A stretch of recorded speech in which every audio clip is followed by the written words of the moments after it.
Welcome everyone. This is a meeting of the Pioneer Valley Regional School District School Committee. It is Wednesday, August 18th, 2021. We are starting our meeting here at 6:55 p.m. It is being held here in the PVRS library and also via Google Meet. Our agenda this evening is to interview for the business manager candidates.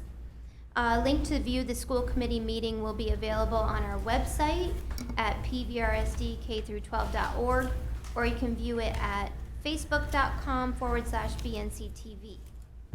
The public is welcome to attend in person or via Google Meet, but that in the event of an issue with the Google Meet, the public meeting in person shall continue to proceed. This meeting is being held via Google Meet and in person in accordance to the Governor of Massachusetts March 12th, 2020 order suspending certain provisions of the open meeting law. So I will call us to order. If you could please go around the room and state your name and the town that you are representing. Stephanie Winslow, Northfield. Jeannie Milton, Bernardston. Karen O'Neill, Leiden. Mike Townsley, Bernardston. Alan Genovese, Warwick. Michelle Geruso, Leiden. Raina Dastu, Northfield. Julie Burke, Northfield. So we do not have any citizens' comments as far as questions that were sent in ahead of time. Are there any citizens' comments in the room this evening? Okay, thank you. So we will begin our meeting here. We are going to be interviewing our first candidate for school business manager, and that is a company called TMS. And with us we have Andy Paquette. So Andy, I think now's the time to test your audio. Clear, as clearly All as right, can just be. 1 minute here. Keep talking. Okay. Hello. Good evening. Check, check. 1, 2, check. Almost. Hello. Keep going. Hello. Check. 1, 2, 3. When will Starting we to get hear back to him. normal? Hello. Good evening. Testing. 1, 2. Test. Oh, that's test, better. 1, 2. There we go. There we go. How about now? Perfect. All right, great. Uh, Okay, so welcome, Andy. And Mike Townsley, our vice chair here, will kick off our interview. Good evening, Andy. I'd like to welcome TMS to our meeting tonight.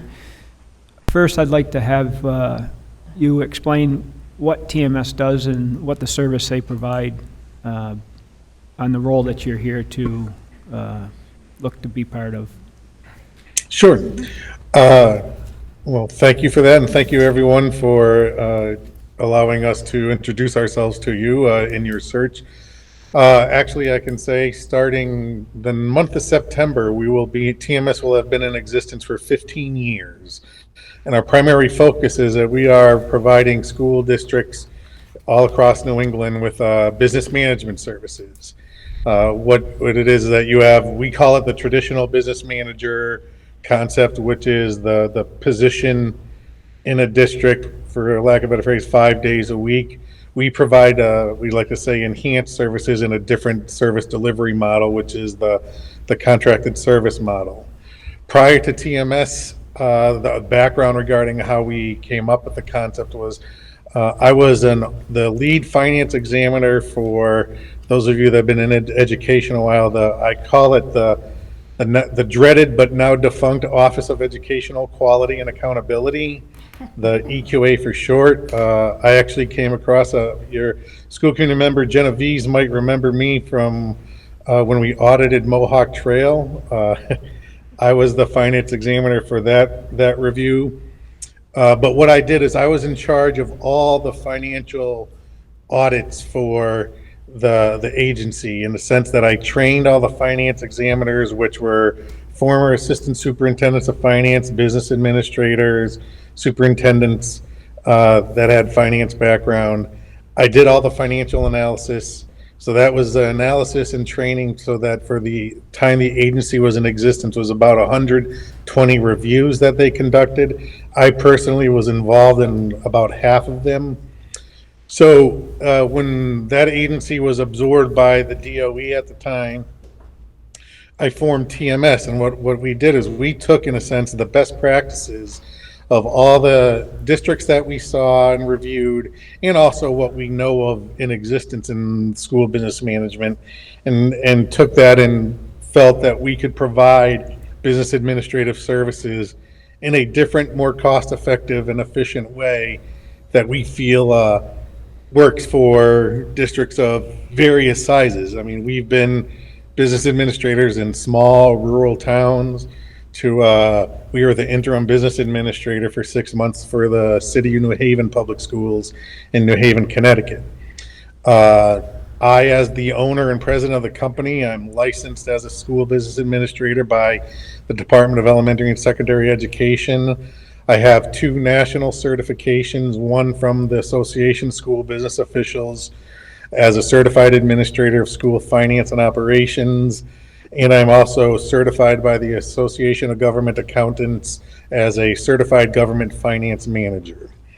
So we take all of that wealth of experience and background and provide school business administrative services to school districts that seek out our services, whether it's on an interim basis or for even a longer time. We've done regional school districts, collaboratives, cities, towns, providing business administrative services, amongst other services as well, but primarily our work is as school business administrators. Thank you, Andy. I guess I'm going to turn it over to Julie. You're going to ask the first questions, I believe. Sure. So Andy, we were curious about your success in present or past districts. So you obviously spoke of servicing not only small districts but large ones. So what is a typical time frame that you feel is a time frame that you're most productive kind of in making a sustainable model for your services? Sure. So what we do when we go into a district, most of the time, honestly, we are brought into a school district that is in crisis. Not saying that that's the case here, but a lot of the times that's where it is that we're brought in. So we end up going in almost as triage, where it's a 2-pronged approach where, again, which is nice about our model is we designate one person as a lead, that would be the lead contact for administration, the school committee, but then we have the entire firm behind the scenes that would be providing support in any area that would, help things out as far as straightening things out and getting districts on the right path.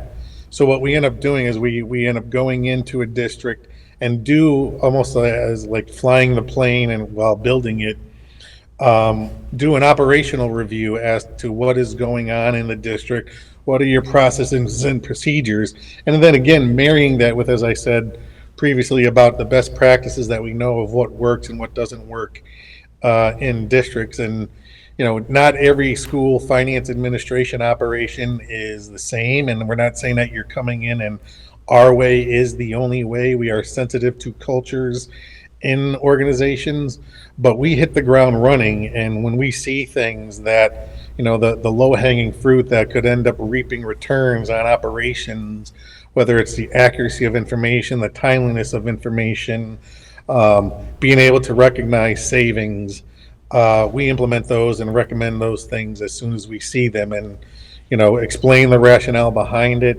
get everybody as far as buying in, and if things need to be tweaked, but still end up getting the end result of what we're talking about, we work with leadership team, administration, and you as a school committee to get everybody to understand, why we're recommending what we would be. So as far as like the time, as far as measuring success, I mean, I'd say where normally you hear as far as turning organizations around could take more than, a couple years. Our past track record has shown that we can make some significant changes in less than a year's time.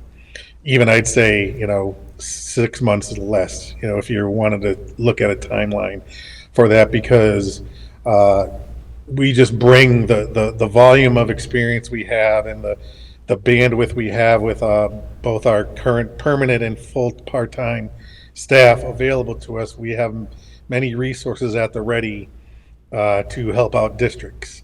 For example, I'll share we have a consultant that works for us that's a mechanical engineer.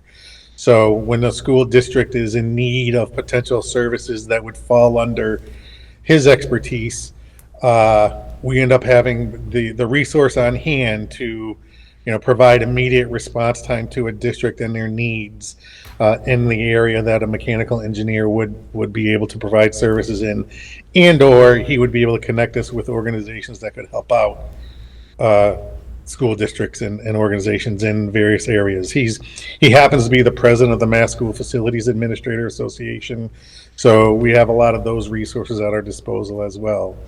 We have a technology person whose specialty is in cybersecurity. So he is at the ready for any time that there's discussion regarding technology needs. We've got former special education directors. So we also have, I'm going to use the concept of direct instructional services as far as support and assistance, or even just another country to be heard from, if you will, as to any curriculum instruction considerations that the district might be taking on as far as, do we have any thoughts on X, Y, or Z. So the payback and the turnaround time as far as success can vary, but I'd say it's rather quick. All right, thank you. And we have made tremendous strides in the past few years. So we're not currently in the type of crisis that Yes. you mentioned that many districts are in. However, you must have experience with working with state oversight then. Yes. Alan? Hi, Andy. Nice to see you again. I'm glad that we got a really good report when I was at Mohawk. So a couple of follow-up things. So we have some issues with making sure, or trying to align what we have with DESI on our function codes and so forth. And I'm curious in terms of the software that you use, the software that we use. Does your team learn our software or is familiar with that and use that, or do you train? Do you provide the expertise to be able to use your software? Because I assume people are still getting certain information to you. So that's one part of the question. The second one is, you're dealing with people and relationships and so forth. And so if you're seeing that there are inefficiencies or things could be done differently, perhaps should be done differently, do you provide that coaching and mentoring and support so that the people that are doing the tasks here get better, so that when you're no longer here, they've actually have a lot of gains from the services that you've been providing? So 2 parts. Sure. Yes. So, Alan, again, tip of the hat to you as far as the quality of the report out at Mohawk. You can take a lot of credit for that. I won't say you get all the credit, but you do get, as the superintendent, a good chunk of it. But anyways, regarding the software system, we're not bringing in with like a standard TMS software. We have expertise in the primary softwares you hear used out there are Munis, Infinite Visions. We have expertise in using both of those, significant expertise, because those are the 2 major players out there. But we've used everything from AccuFund, Vadar, KVS, SunGuard Penimation, so every pretty much financial accounting system that's out there, we have experience with. And we've also gone into places where, say, function codes are not specifically directly aligned with the DESI required function code in the chart of accounts. We help organizations get to that point. But using their system, we don't go in and say, if you're hiring TMS, you must use X, Y, or Z. It is, we use whatever system is in place regarding the financial accounting system that's used. And then we also, because of that experience, know the power behind those systems. So if there's a lot of the times we have seen where there might be different modules that aren't being used, fully in those systems, and would be able to help districts, recognize the potential if they were to implement using them, and also help them with training regarding so that you are fully using the accounting system to its fullest capacity. So yes, whatever system you're using, we have experience with. And I believe you are using Infinite Visions, am I correct in that? Infinite Visions. What did he say? Yeah, Budget infinite visions. Vision. I think that we use budget sense. Yes. But which is the same, that's exactly. Oh, it's the same Infinite Visions thing. and Budget Sense is the same thing, Oh, yes. okay, thank you. So, that's okay, yes. And then the second part of your question, absolutely, we look at as part of, as I said, almost that two-pronged approach of an operational review. However long we are in a district, when time comes, if we recognize inefficiencies, our success only depends on everyone else's success in the central office, and specifically in the business office. That sounds like a cliche, but there's a reason why they're cliches. It's because they're true.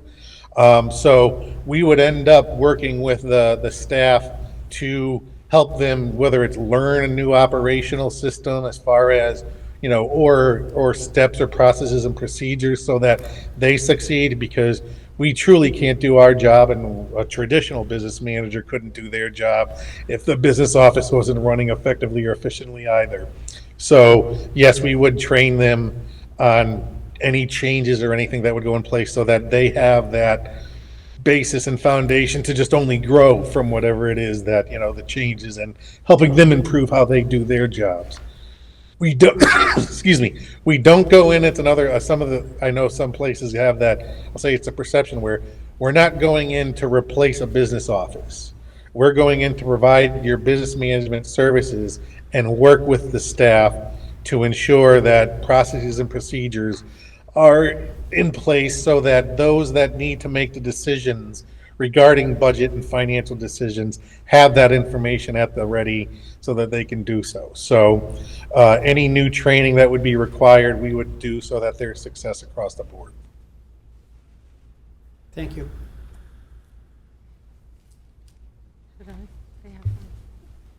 Michelle? Hi, Andy. I don't know if you can see me, but it's hard for me to talk in here and turn my head and look That's at okay. you. That's all right. I can hear you. Good evening. Can you tell me how you work with the school committee? How you give us reports? Do you attend all our meetings? Excuse me. Is that something that you set the parameters, or would we set those parameters?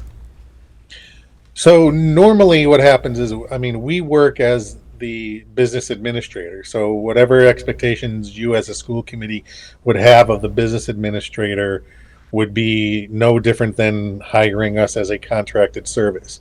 Normally our clients, what we do is they would ask us to attend one school committee meeting, where that would be the budget meeting update, where we would provide monthly reports to you. And that information, we like to say we provide everything, warts and all. And so that you would get reports that show the general fund budget, grants, revolving accounts, and projections to year end. One of the things that I like to say as far as sound internal controls, and I'll say best practice as far as budgeting goes, I say school districts should really only have to run one report, and that's a report of operations from July 1 to June 30th. And you look at the lower right-hand corner of the last page of that general fund section, and if that number's positive, then you know that all things going according to plan, that you're in good stead as far as having your known contracts encumbered, your payrolls encumbered, those types of things. So you know if there's quote unquote any contingency that you have, you'd be able to see that at that point. As that number gets smaller, or if it were to show a negative number, then we need to talk as to where is it what's going on that needs to be addressed. And so we show everything. We provide monthly reports and go to, like I said, our practice has been to one school committee meeting a month. We act as a liaison to town finance departments and town departments. So, as far as if we were to be there at time for any town meetings, we would attend those as expected of a business administrator. And also if there are any, say, additional school committee meetings that would be needed for something, then we would attend those as well, at the request with enough notice just so that we make sure that we're available. So all the expectations you have of a business administrator would be no different than us. Our practice and the practice of the district has been that it would be one meeting a month. And I have a follow-up to that. Would we have one person who would be the contact person? You said you have several people that work for you, but if someone like myself had a question, could I email one person who would have the answer? Yes. The way that our concept work is that just because we understand, and this is I'll say the soft spot in my heart for the traditional business manager is that they've got a lot on their plates. We have a lot on our plates. So, but the way we work is we assign one TMS person as the lead to the district. That is your point of contact. That person would be the one that you deal with for any and all questions. But we do have behind the scenes, we will end up assigning like a secondary, and that person answers to the lead as far as helping out with some of the other things behind the scenes, budget development, some things that maybe help on grants, revolving accounts, and any other things that potentially the way things are working, if there are things that need more attention, there's a possibility of that person being there as a support to that lead person so that we have both internal redundancy, but also really providing value to the service that it is we bring to school districts. The bullpen, as I finally call it, you won't see them, but it doesn't mean that, I would be foolish to say that if we were on site 1 day a week, 2 days a week, that, say I'm on site, Monday and Wednesday, that come Wednesday, I leave the district and I would not say that I wash my hands of Pioneer Valley until the following Monday. That's not the case. That's, there's constant contact and constant attention that's done even when we're remote and not on site. So, but all the primary contact would be with the lead person that is assigned to the district. Thank you. Can I just ask Michelle, because I had a really hard time understanding him. The people will be on-site performing these duties, or we're going to be doing a lot of things remotely with point people? How did He said, like someone could be on site Monday and Wednesday, Oh, okay. and then they'd be to attend our meetings. There'd be one lead person and a secondary to help with budgets or grants or whatever. Is there any way you can get closer to a mic, or are you, you have okay. We are having a difficult time hearing you, not all the time, but at times. Okay. How about now? Is this better did I move that Yeah. closer? Is that better? Yes, that is better. So if I didn't Okay. explain to Alan exactly what you said. Right. So, you're correct. What it is, Alan, is that some districts would, how about now? No. Is this better? No. Now? Is that better? No. Keep Hello? talking. How is this? Let me, Trying to volume over there? It sounds like as he talks, like the headset kicks in, because I'm not touching anything on my end. I wonder if he doesn't use the Sing your headset. ABCs before you talk. Now we can't Oh, hear we got nothing. No. Oh. Wonder if the speaker's on the computer. You would have to switch on his meet where the microphone is. Oh, Oh. Because right now, the computer thinks it's using the headset. You have Yep. to adjust the settings. So he's saying that you would have to put the headset back on, Or disconnect the headset Disconnect the headset. or disconnect the from the headset. computer settings on the Google Meet. There should be, I don't remember the button. Is it the 3 buttons? The 3 dots? I'm good with Google Meets. Yeah, he could call in for his audio. Yeah, you can. The other thing he was saying is that when your headset is on and you're talking, it's like your headset kicks in after like a few seconds. So if you want to do your ABCs and then. Headset works, if you notice, it sounded like it took a little bit of a delay. Yeah. To ramp up the volume. Yeah. Julie, you had a good remedy. I think he's typing in the chat. Having him call into your phone, that worked out really well last time. We could all hear. I'm sorry, another option is he could use the headset and I'll just really jack it Break up it. on my end, but the echo's gonna be. Can you hear me now? Oh, Yes, that's better. Okay. So back to it. How about, is this continually sound better? Yes. Yes. If you could jack it up Okay. a little, Tyler? Oh, Not no. you, us. No, not yet. On Okay. our end, we're gonna So- turn it up. Gotcha. So regarding Alan's follow-up question, and Michelle, your answer was correct. I cited an example where, depending on when districts hire us, they might put in the scope of services. They would like someone on site 2 days a week. That person, the lead person, would be that person on site, and that would be the person that you would see at school committee meetings, attending the town meetings.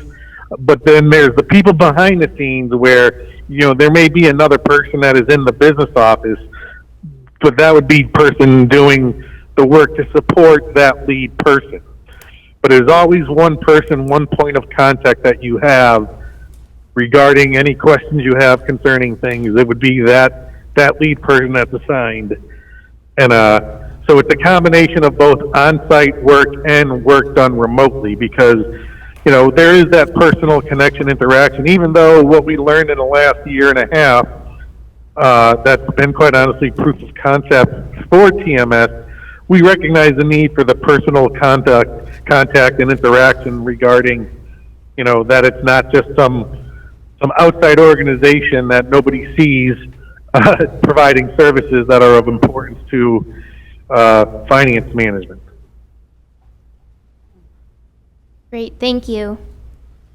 Raina?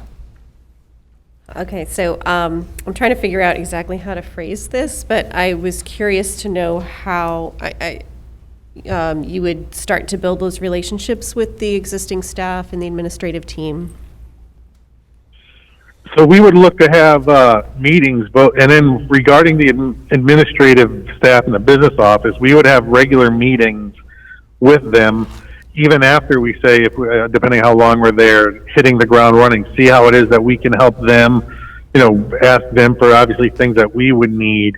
And then we would do the meetings individually with any administrator that, would have budget authority, working with anyone as far as, helping them when the time comes for either building budgets. We would, if there's attendance required at leadership team meetings, we would attend those meetings. So we would do that so that it's always that understanding that we're there to support them. It's a cliche we like to say that quite honestly, the business manager shouldn't be making decisions regarding operations. Our job is to provide the accurate information so that those administrators with budget authority, principals, directors, and even you as school committee and other administrators have the information at the ready to be able to make the educational decisions that you see are in best interest of the district and the students. Now, don't get me wrong, because of our experience, we can provide our, 2 cents as to what it is that we think can be done or could be done, but it is ultimately the decision of the, true practitioners of site-based and program-based management is what we pride ourselves on being. Thank you.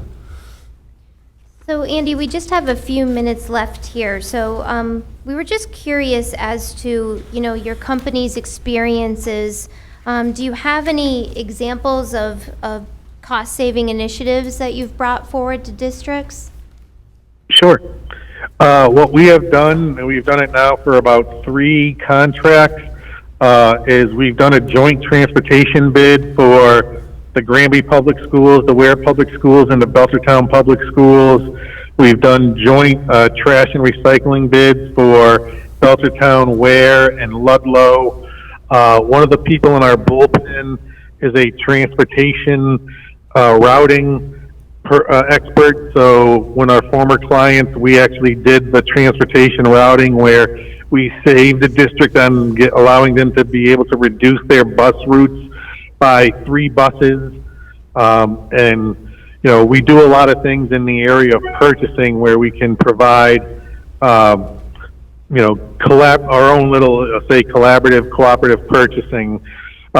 We also have one of our relationships we have is with an energy procurement consultant, where for some reason, and it's again way beyond my pay grade, but you know, when some organizations go out and get electrical bids, some of the collaboratives or the Council of Governments, this consultant has been able to get better rates than those through those organizations, so much so that, for example, in the town of Ware, we go out to bid and the town is now joining us for the electric bid for this upcoming round of electricity bidding. So those are some of the areas as far as savings go that we help districts with in cost-effective analysis and in the area of what, you know, goods and services that are needed. Thank you. And how about building projects? Yes, we've been involved. At one time, we've actually sat on building committees. When we were in Berlin-Boylston, we were members of the school building committee for the regional high school. When we were out in Mount Greylock, we are coming in right at the tail end of their, I should say the middle to tail end of their building project. We were on that building committee. We've done the preliminary work of providing the financial information for, you know, East Hampton Public School building projects and the Granby Public Schools school building projects. So we're very familiar. We've done 2 accelerated repair projects for the Ware Public Schools and involved with the Ludlow Public Schools regarding their middle school building project. Okay, great. Michelle? What about food services? What's your experience with that? Particularly, I'm interested, do you project budgets for the food service for the coming year?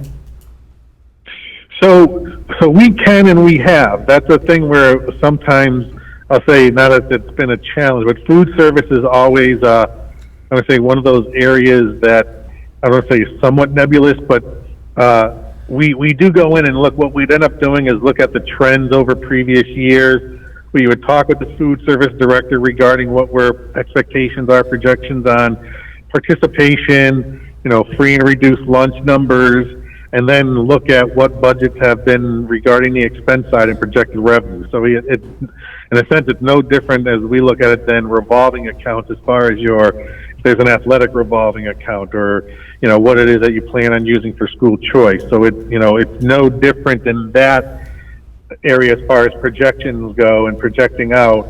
It's just different in the fact that the nature of the parameters are, you know, there's a lot to it as far as free and reduced lunch participation, cost of food, labor, et cetera, things that are, you know, sometimes the variables can make it a bit of a challenge. But yes, we do that. But that's another thing where I say on our monthly update, we would provide that as well so that we could look to see comparing budget to actual, both on the revenue and expense side of things as to where things are. Are there areas of concern? Do we need to look at the program? And if adjustments need to be made, work with the food service department to make those adjustments. Great, thank you. Jeannie?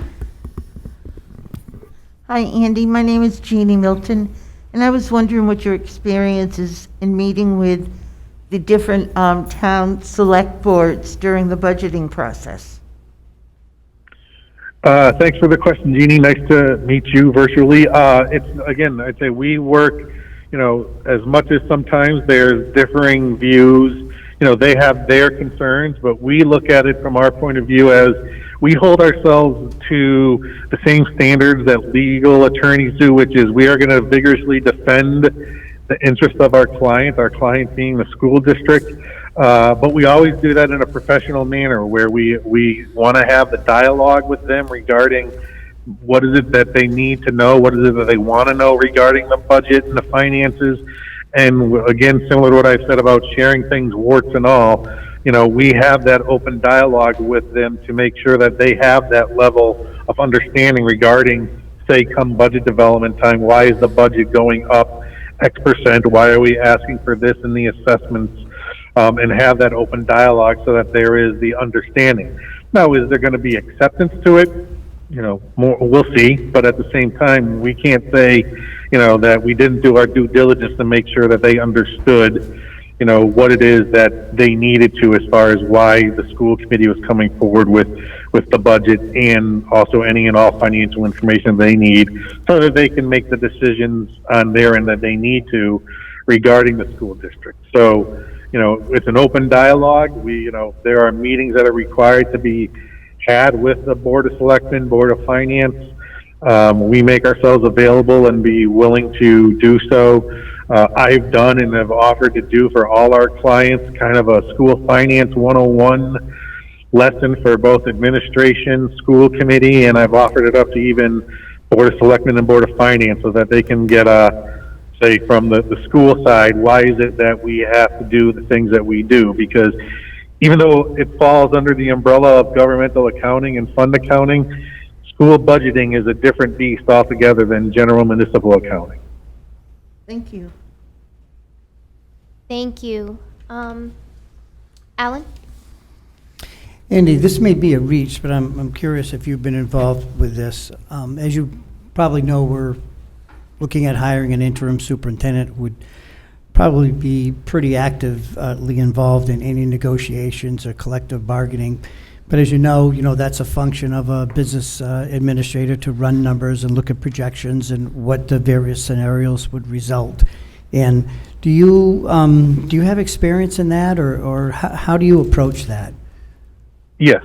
I mean, not only do we have experience, we've developed, I pat ourselves on the back as kind of our own little, I'll say, Excel-based program where, when provided the salary schedule and where people are on the said steps on the salary schedule, we build it's almost like the way I call it is like if you have ever gone for a mortgage, a loan calculator of putting in, I want a 30-year X percent. We have it so that we run those numbers, and if you wanted to see what a year 1% or a 3-year 1.22, we build that so that you have that information at the ready so that you can see what the total cost of potential salary arrangements would be. And we if required to be at a negotiations meeting, we will attend those and do that for you right there, or we've trained superintendents and negotiation subcommittee in use of this tool so that they themselves can use it. But either way, we've been very involved in any and all negotiations. Thank you. All right, so we are a little past 7:30 here. If there are no further questions, we'll just thank Andy for his time. Yeah, go ahead. Just as a follow-up, Andy, we asked a lot of specific and some general questions, but is there anything you would like to cover that we didn't cover in the questions that you want to make sure we know about TMS?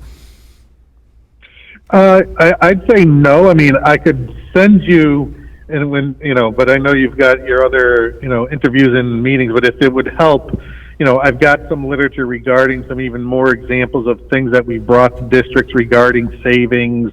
One of the things I say when people ask about how much we cost, I do say that what you pay for is there's definitely savings solely on hiring us because you don't pay the benefits for us. You don't pay for professional development. We provide all those, I'll say, direct costs and incidental costs of professional development for all our staff, that would be assigned. So all those things are no longer borne by the district. They're borne by TMS. And So, there is the savings that you recognize right off the top. But not that, honestly, I'll say, as much as I'm the numbers budget guy, savings necessarily shouldn't drive your ultimate decisions, whether or not you hire us or a business manager under I'll say, the traditional model. It's, what you feel works for your district. And we've actually had that where we've been in districts where after a year, say, and we put it in our contracts with the district hires us, is that we're not going to hold you to an agreement that if by chance, for whatever reason, it's not working. We want to make sure that it works for the district. And if after a time period it realizes that, hey, we want to go back to the traditional business manager model, we're going to make sure that you are in good positions whenever that decision is made. I mean, so much so that, for example, in Granby, when they decided to go back to the traditional business manager model, as I mentioned, we still do joint bids with them regarding transportation. So we never look at it as a bad thing. It's just, we understand that our model is somewhat different way of looking at things. But I'll say we've been around for 15 years, I think, for a good reason. So other than that, like I said, I appreciate the time. Best of luck to you in whichever direction you decide to go in. Great, thank you, Andy. And one more thing, do you have a minimum amount of time that you require? Nope. Okay. Great, thank you so much. You're welcome. Thank you all. Good luck. Nice meeting you all. Thank you. Have a good evening. You too. Look, do we look there or there? I know. It's like, well, I guess it's like this, you see it in the back of my head, but I don't know. So now we'll just, our next candidate is beginning at 7:45. So now we can just have a discussion about our first candidate. So, yep, go ahead, Jeannie. Saying to Karen, I think based on the fact that this is all they do, they are I found them to be highly proficient in every area. So, Yeah. I agree. Alan? And I like the fact that they have that proficiency, and if there are anomalies, if there are better ways to do things, it would really nice to have this fresh set of eyes to come in with this expertise and to work with our folks and pat them on the back for the things that are going well, offer suggestions on how they might do things differently, so that if we were to go forward with them, I think the district would be in a better place if they're handing that off down the road to a business administrator, because the staff that will be working with that person will have a real strong foundation. And I'm not sure if historically, if this district has used such a service. So I don't know if not in anyone. my 7 years of being on the Okay. school. I agree. And at that point, the superintendent was also the business administrator because they had the Right. certification. Okay. She had the certification. Like Alan was saying, I appreciate the fact that this service could provide mentorship in other modalities, in other areas within the district. That was really appealing. And I like the thought of not only do you get one lead person, you get kind of this team of people making sure all the I's are dotted, the T's are crossed. It won't overwhelm just someone coming in new without that warm transfer from our previous, manager. She did the very best she could, and she did a great job, but I kind of like that, the thought of it being a team approach. You're not really getting just one person, you're getting a whole team of people. Right. So. And on that same note, I think it was also, I liked the idea that there were different experts in different areas working on that team. So, you could have one contact person who may not be super familiar with whatever issue comes up, but they have someone else on their team that they can consult with and Right. get input, so. It almost creates an opportunity for individual coaching on that, where they have that individual specialization for the people in our Right. system that are working in a particular area. So it's Yeah. quite I thought, a positive interview. Yeah, absolutely, and I'm grateful for that level of expertise, you know, we're able to kind of see those right off the cuff Right, right. answers to that. I think that, Alan, that's what you were getting at. Right, right. Yeah. The Right. So I really appreciated that. And there won't be a long learning curve, you know, because if the That's what you're books, paying for. if the books aren't finished for last year, they could hit the ground with someone who will finish the books right away, and then they could start FY '22. Mike, as chair of the budget subcommittee, do we take advantage of bulk bidding with surrounding towns and other school districts? So we have a huge number out there and then we put that out? Because that's been really effective in getting good prices for fuel if we're doing oil. Well, fuel, yeah, that's part of the, FERCog, yeah, that gets done now. That, Yeah. through that, Yeah, okay, in the last budget cycle, we saved quite a bit. perfect. yeah. Yeah.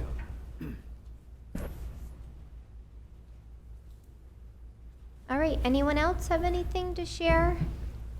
I mean, I think that it's reassuring to know, too, that they're here to begin. I forgot to ask when they'd be available, but I assume that's any time. Yeah. You might want to have Joanne contact them to get you all that Yes, information. the additional Because information. I'd love to see what other ideas they have for Yeah, saving money and. yeah, absolutely. Renee, you can come on up. Wondered if they provided like references of people they do this for? Like, I know you'd be checking references on personal people, but it may make some sense to Yep. see if they do this not only as in a crisis situation, but in the Right. long-term or short-term to get reference. Yeah, no, thank you for that point. So he did mention, I jotted down a few of the districts I that know. they've worked with. But in the 15 years, I do know, and I believe that neighboring districts use Greenfield them, Greenfield uses them. and Mohawk, And Mohawk? yep. Okay. Yep, so we certainly can reach out and gather their experiences. That's a strong point. I took notes on where they work for the building projects, and I got Royalston, Mount Greylock, East Hampton, Ware. and Ludlow. In Granby, Yeah, and they worked for New Haven. That was like a big district that Oh, they yeah. handled for quite a significant period of time, so. And anyone can go onto their website, and you'll see all the references too. Good. All right, so we just have a few minutes here. So is Julie next? Yes.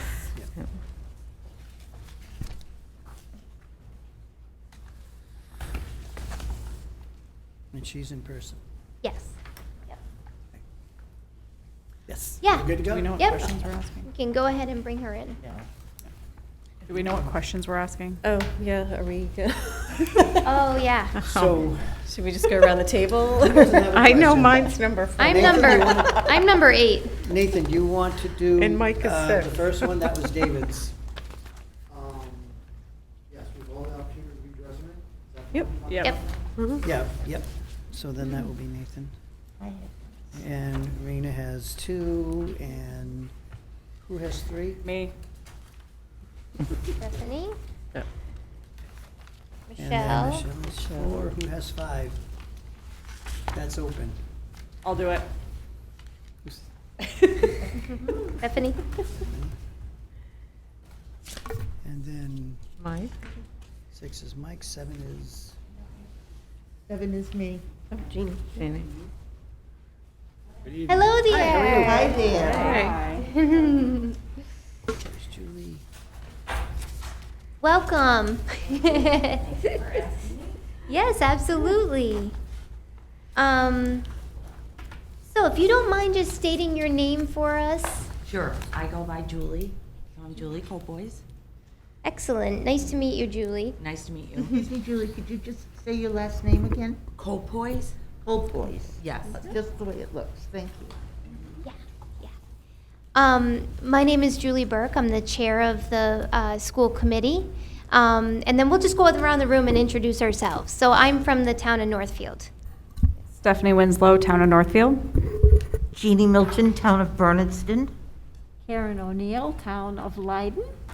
Nathan Swartz, Town of Warwick. Mike Townsley, Town of Bernardston. Alan Genovese, Warwick.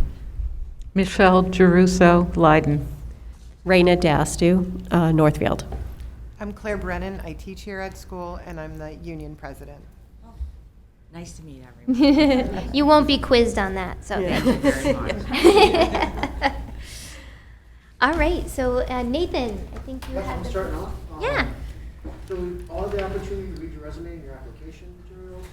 Can you please provide a little more about yourself? Oh, yeah, on Facebook. You've got to speak right into the microphone. Sorry. Yeah, that's the one you have to. We've all the opportunity. Okay, thank you. Scared me. They Are we coming across, Tyler? Great. We've all had the opportunity to read your resume and your application materials. Can you please provide a little more about yourself that you would like to share, and which of your qualities do you believe make you a good match for our school district? Sure. Okay, so as you said, you have my resume and everything. So I was originally from Buffalo, New York, still from Buffalo. I moved up to Massachusetts in 2001, and I worked for 2 towns up here as their town accountant and finance director. I did go back to the city of Buffalo. I worked at what it's called in both seasons in New York, and I was a finance coordinator for there, and that oversees 110 school districts. So it's all wide, so I traveled a lot with that job to go in to help different school districts with their financial software and to set them up and do conversions. At that, I had already put myself back into school for the school business, for my master's in finance, and then to be the school business official, because that was always my dream, to get back in the schools. I started in the schools in the city of Buffalo. Then when I came up here, I got into the towns, and I was certified as a town accountant and auditor for the state of Massachusetts.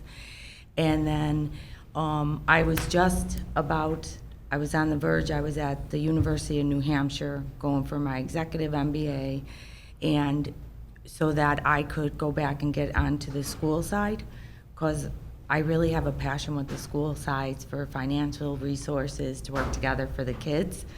So I feel like there's such a purpose in school districts for the children, to teach them and to grow them. So with there was a personal issue that took me back home. So then I stayed home, got the job employment, and then I continued on with my education. I received my master's in education, and then I did do the advanced education, and then I went and I am a certified school business official in the state of New York. So I have no problem looking into the steps of how I get certified in the state of Massachusetts also, because I will be doing that, when I have a job up here, I will be going and making sure I'm certified in the state of Massachusetts. So I hope that helps with a little bit of the background and why I diverted my direction back to school, because I felt like I was always in the school, but the passion of the kids, I just love that part, that I feel like I'm really helping the school committee, the teachers, the superintendents, we're all in the same to promote learning for children. Great, thank you. Okay. So again, my name is Raina. I'm from Northfield. So reflecting on your career to date, can you share 2 or 3 of your most important accomplishments over the last several years? Okay, so I think I would have to say that with COVID, the way that the world turned upside down, and all of a sudden you were forced to get very creative and get very pivot quickly with all the difference. So on the pivoting side of it, I learned a great deal quickly with the director of facilities.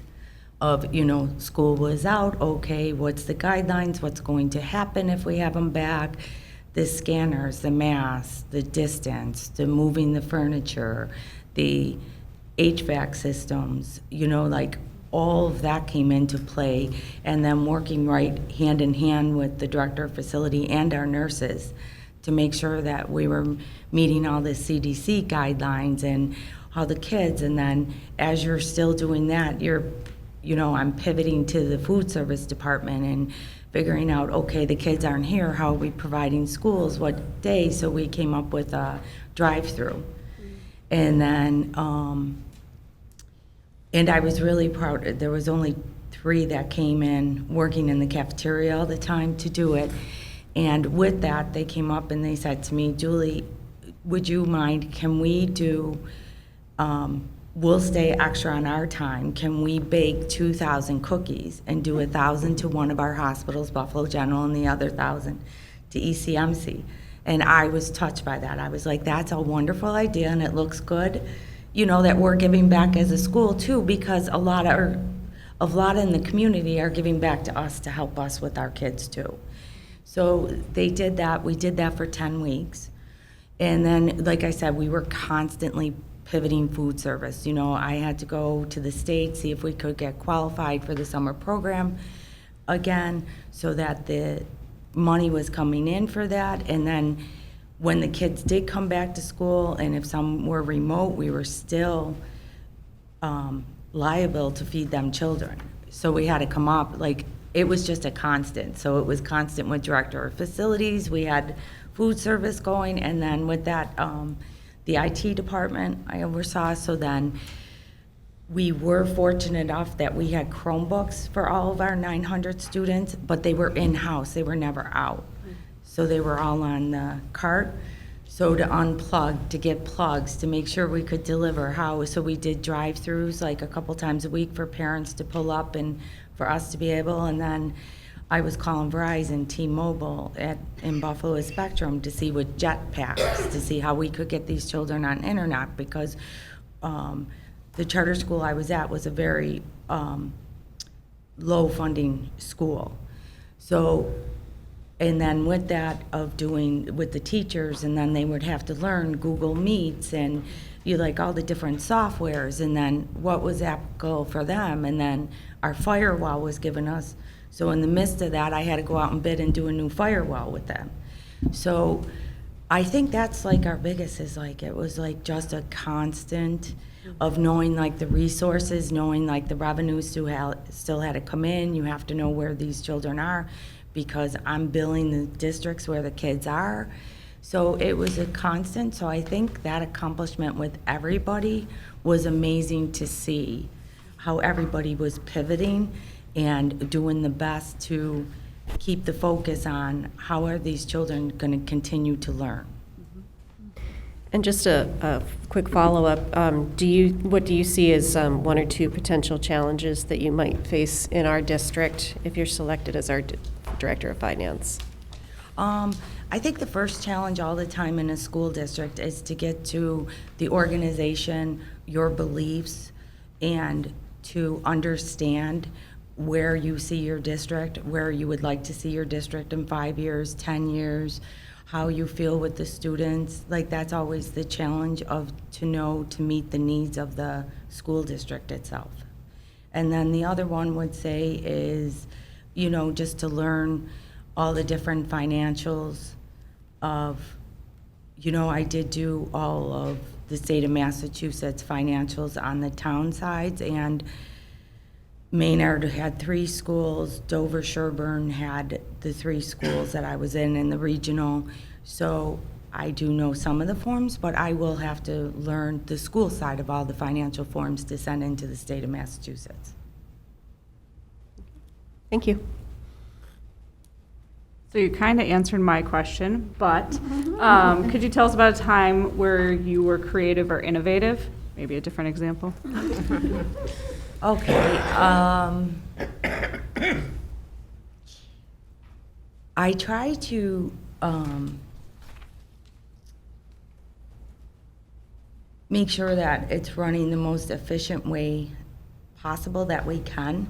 So I'll look like if the bank statements can be uploaded in the financial software, what inputs and exports can be in without so many hands touching. And then I also did, a company was, on one of the seminars I was at, dashboards they were doing for the school committees. And they were in the state of Chicago, but they weren't in New York. So I met with them, and then I did implement that dashboard in where it was allowed that the school committee then could go onto their computers and they could look at all the financials, but they also got all of the data out of PowerSchool for the teacher side. And then it could be a tool for us administrators also. And then it also could go down into the teacher's level. We were right about to get into the teacher's level and COVID hit. So that did not get, so that was one thing that I thought was very innovative and very great data to get out at a timely manner for the school committee and the board to see and for us to guide. Sounds like a good program.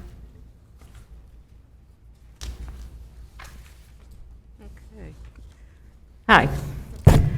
Can you describe your general approach in working with town boards and finance committees, as well as taxpayers, to create an understanding of the school budget and the resulting funding needs? Okay, so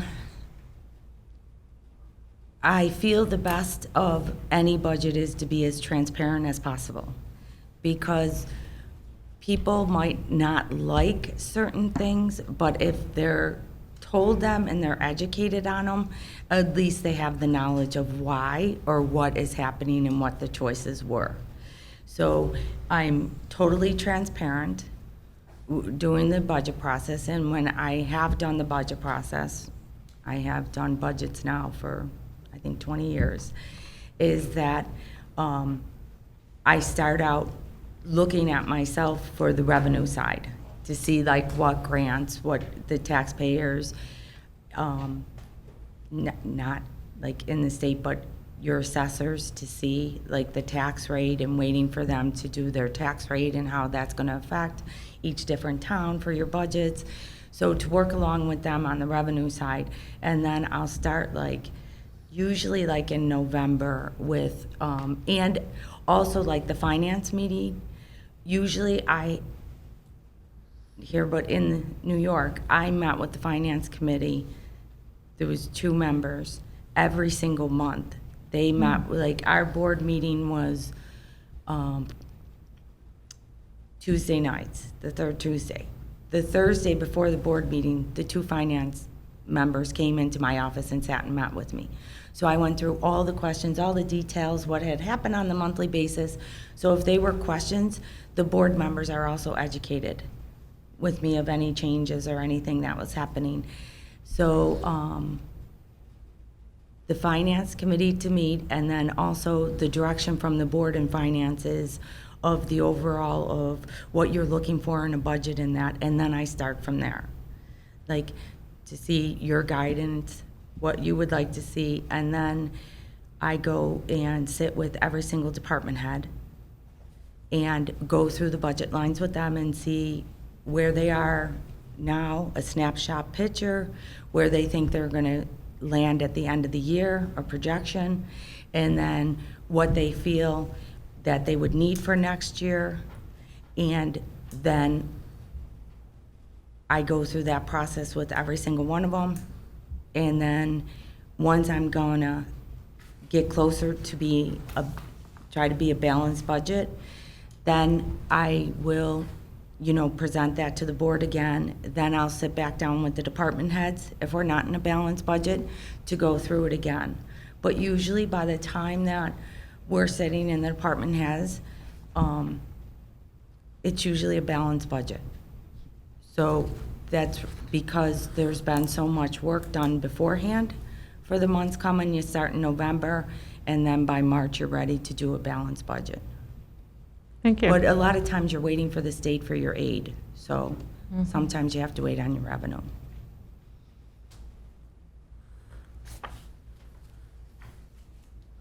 Sorry, I'm number 5. What approach do you use to build relationships with the administrative team and staff and the school committee?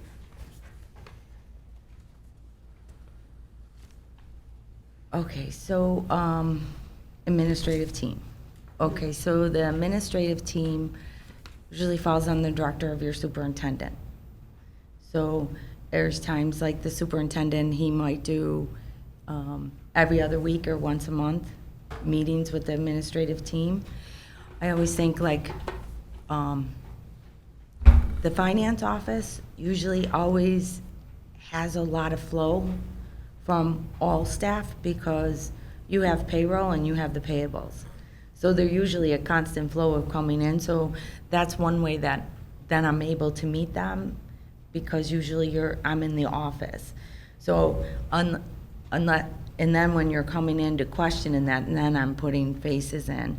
For like the team, like working under finances or that, I always did every other week meetings. And then I also did some team building. The one time we went out to an escape room, that we went all off-site and did the escape room. So that was fun. So something like that, that I always promote, even for myself, it was professional development, but I also promote that for all the employees. I think that's very important. Thank you.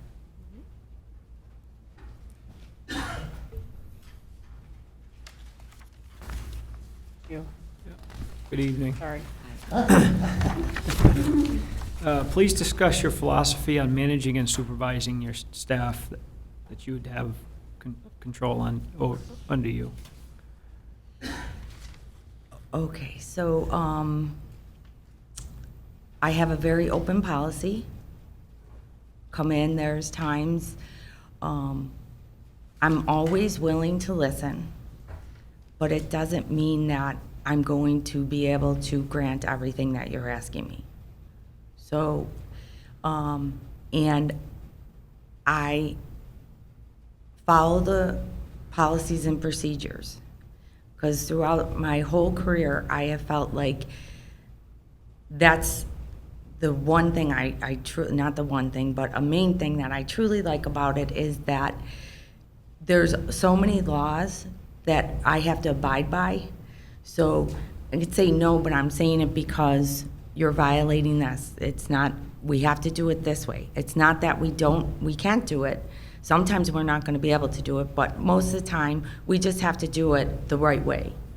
So that's usually what I always do is that, and sometimes, you know, when they first meet me or that, they'll know, like, I'm like, no, that's not the laws. You have to do the laws.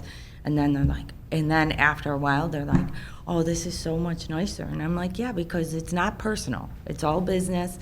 We're just doing this of what we can be able to do. So I think to educate of your explanation why helps all the employees working under me. And then also, it also protects them when people are always coming in and asking them about payables or payroll or do this for me. They also then are educated, oh no, I can do it this way, but I can't do that. So I think that's very helpful. Thank you. Oh, it's my turn. I'm Jeannie Milton. I represent the town of Bernardston. How do you establish a budget development process? What would it look like? So the budget development is, first I do the guidelines from the board and the superintendent. And then I'll go and look for all the revenues, the expenditures. I'll go back and look at the history of the last 3 years of any trending. And then I'll start by seeing what's trending this year. And then also when I sit down with all of the departments, heads, and see where they're going, then I go into their expenditures and see what expenditure lines maybe we can cut some or maybe we have to add some. And then the development of that until you get your revenues and expenditures. And I'm always conservative. I'm very conservative doing budgets. And when I was everywhere I've been, and up here for the 13 years in the 2 towns, I always do have fund balances. I always maintain very good fund balances because I always think that's very important for schools too, is because your capital projects and what you need, then you want to go out and bond and you want to be able to get the best rate you can. So both towns that I was in up here, I was able to get them both at a AAA rating by the time we went out to bond. Took a couple years, so that was one of the big, to see out further of the budget process of capital projects also for the schools.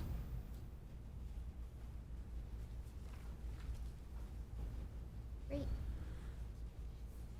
So I just have a list here of things that maybe you could mention your experience with. So just to give a off-the-cuff examples here. So She's giving her. I have to put on my So, glasses yes. or I can't see. Sorry, I So won't the be able to list- read this. So Joanne just gave you the list here, but I'll just start with cost-saving initiatives. One of the cost savings initiatives, I think, is to look right away at your insurance policies. So like I looked, and looking at the insurance policy, I was able to save 25% in the first year of workers' comp to go to a different company in that. So I think that's a cost-efficient way to look at your, it takes more for your dental and health, but for your commercial and your workers' comp insurance, that's one place that you could look at right away to see if you could be cost-efficient for a district. Great. Building projects? Building projects.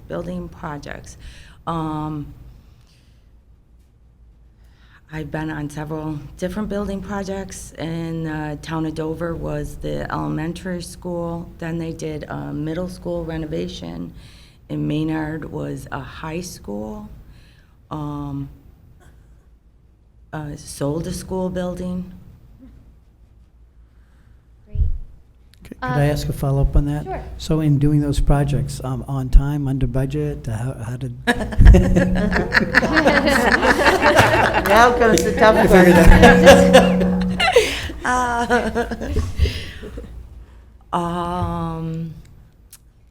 Were they on time?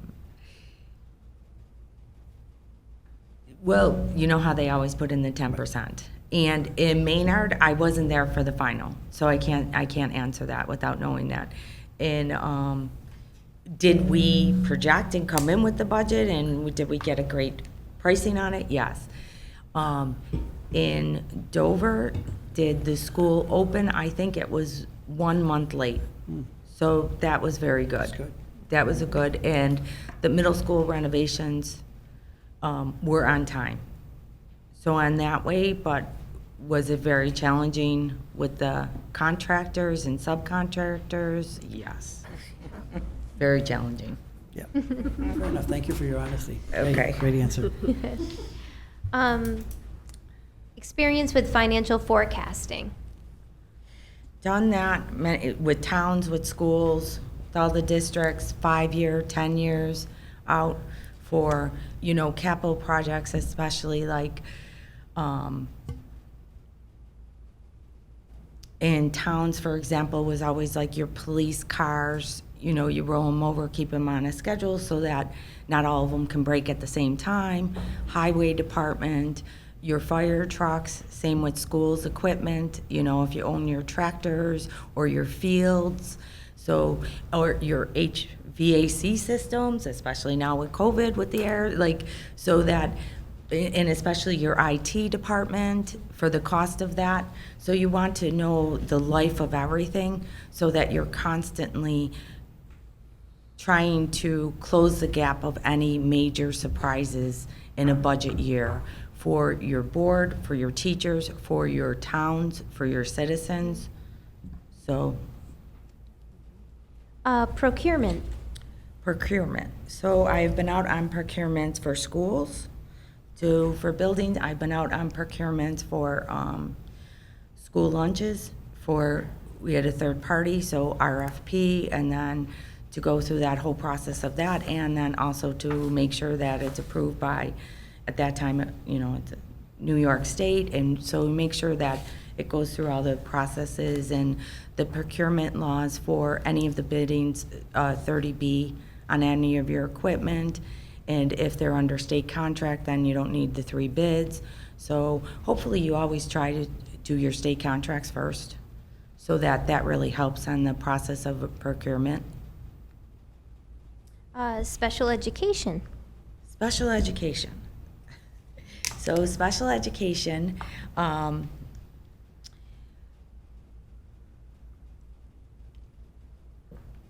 special education, I had a very close relationship with the special education director because to make sure that the children that are getting the special ed classes are reported correctly so that I report them correctly and get as much funding as I can.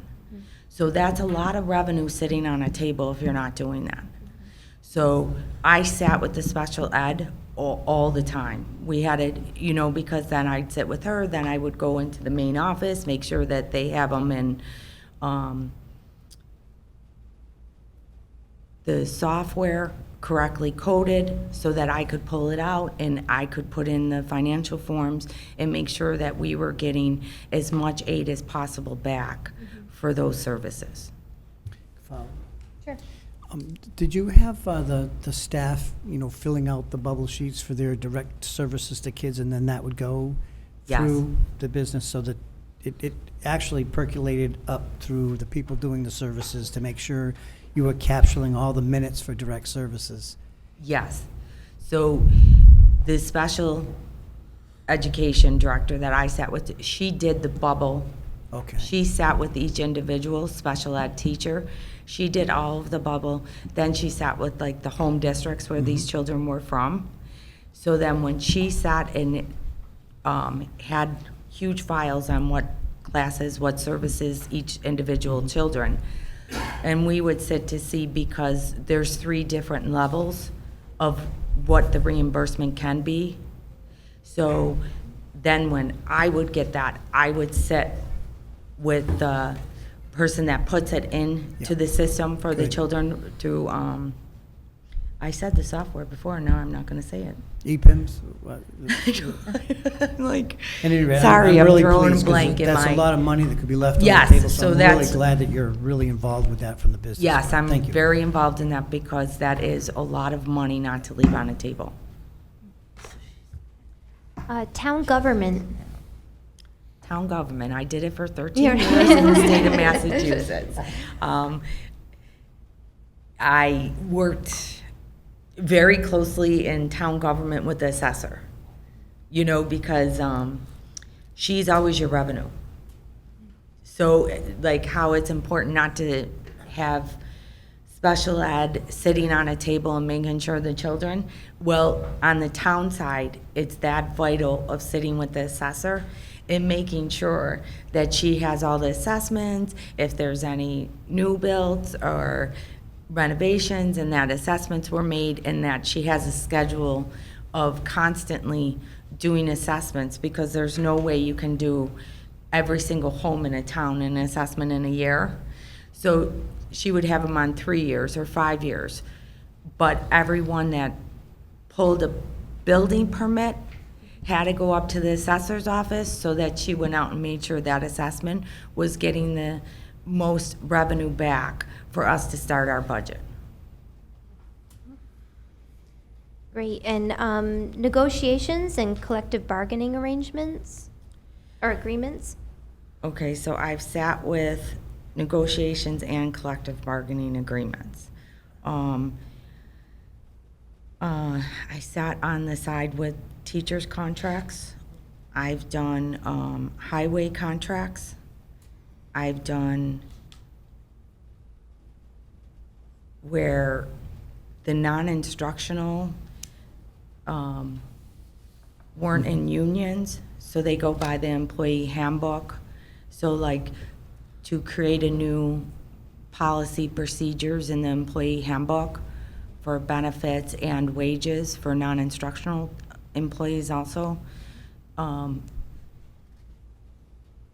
And I think there's every aspect of all the collective bargaining and non-collective bargaining that I have done. Supervision of employees. Supervision of employees. So I have supervised in the town side of the treasurer's office, the assessor's office, the accounting office, and then in the schools, and then in Erie One BOCES under the software, we were divided up to, in New York, there's really two huge major softwares that does it all for school districts, and they're called WinCap and Finance Manager. So each one of them have teams to cover, so we had 7 on a team so that they could help all the districts calling, and like I said, we had 110 in like with conversions. So I oversaw all of the employees under both softwares. And then in the school, all the non-instructional. You know, custodians did come and answer to me, but they have a director of facility. At a time, the director wasn't there, then they would come to me. And the business office, the IT department, food service, transportation, maintenance, accounting, HR. That's a lot. Yes. Food services. Food services, as I said, it was a third party. I did go out to RFP with them. I also, when I worked in the city of Buffalo, in the school department, and at the time they had 81 schools, I was the accountant for all food services. Oh, wow. So 81 of the cafeterias closed out to me and on a monthly, and I did everything for them. So I do have good knowledge of food service. Grants. Grants. So grants I also, short period in my career, I've been everywhere, I think. In the city of Buffalo, I also worked in the grants department for a short time, and that alone is thousands and thousands of grants and doing appealing. But on a more, here, like in the state of Massachusetts, I always looked for what grants were available for towns, and to always know, you know, you're filing your grants, you're applying for your grants. Also in the Buffalo, I always, you know, looked, and especially now with the ESSER grant, and then the 3 years of it, and then you have your Chapter 70. So, that's one, for being in your associations and being involved, like, in going to them, it's helpful because then you hear all of the other ones talking and knowing what's coming up, you know, and what grants they're applying for. So if you don't know it yourself or haven't heard it, in the circle of it, everybody's talking in that, so then you're always constantly looking to see what kind of revenue you can get for the schools. Yeah, taking tidbits from Yes. other people. Yeah, that's wonderful. We're almost done here. Maintenance and grounds. Maintenance and grounds. So, like I said, this past, with COVID, I have learned many on maintenance and grounds. I have done HVACs, I have done selling of the maintenance, I've done all of the bidding for John Deere tractors, all the maintenance equipment, the cleaning, the hiring. I also then had a company come in and for COVID for the maintenance, the custodian department. They had new floor machines and everything that they were using. So after I started, and there was 13 of the custodians, so I asked the company to come in and do training with them all, so that they provided all the training. So they were really happy with that. So I have done that. I have called and had the training for custodians to come in because I can't train a custodian, but I can, you know. But you knew. You They'll how to know. call. You know who to Yes. call. And transportation. Transportation is that, a third party also. We didn't have the buses, so to pay them, but to go along with the schedule, like to know when the district, and you had to coordinate, you know, it's constant,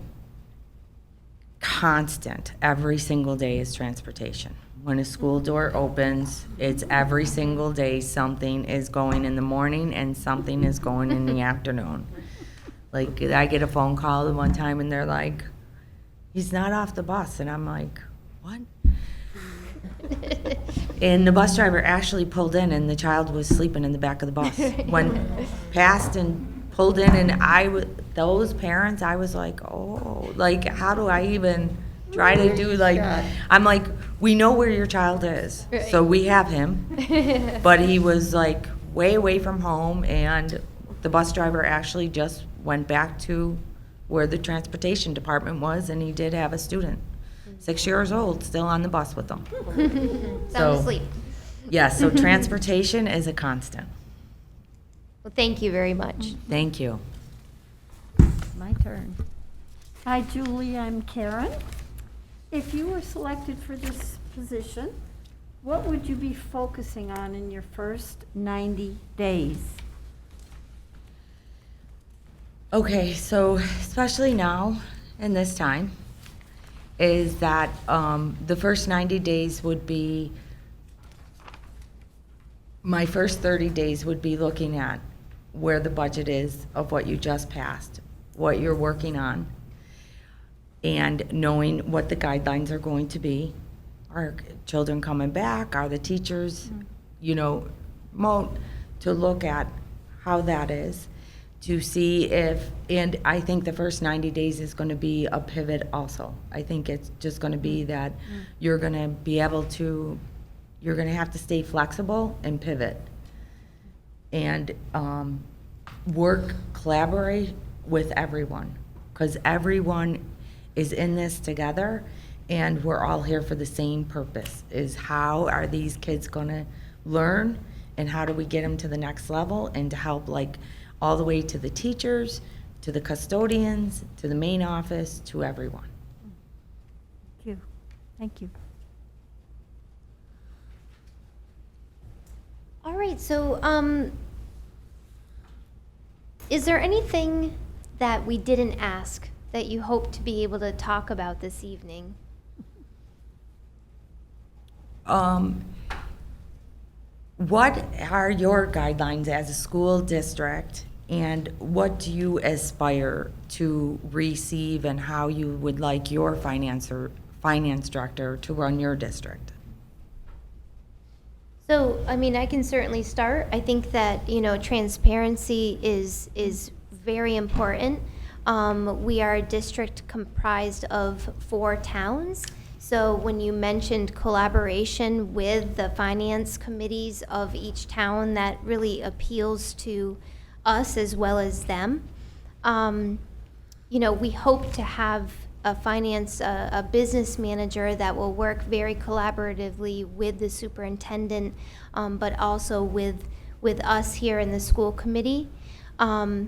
We value the on-site presence of a business manager. You know, COVID has presented many challenges, and we even found as a committee, there's a lot that's lost without being able to talk with each other. We actually just met met each other. Several of us had come on board, you know, while everything was shut down. We have an excellent school district. You know, we have some of the highest MCAS scores in the state. The teachers worked phenomenally this past year, ensuring that, you know, and they had to pivot.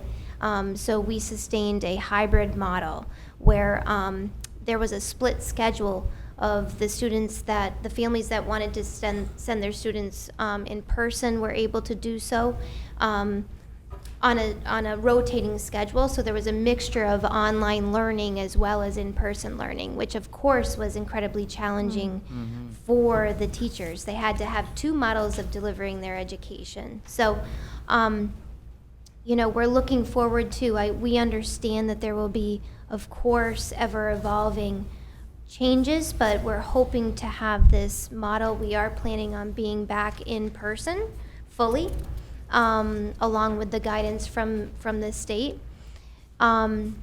So, that's a bit about us. We are currently searching for a superintendent, so it is a time. This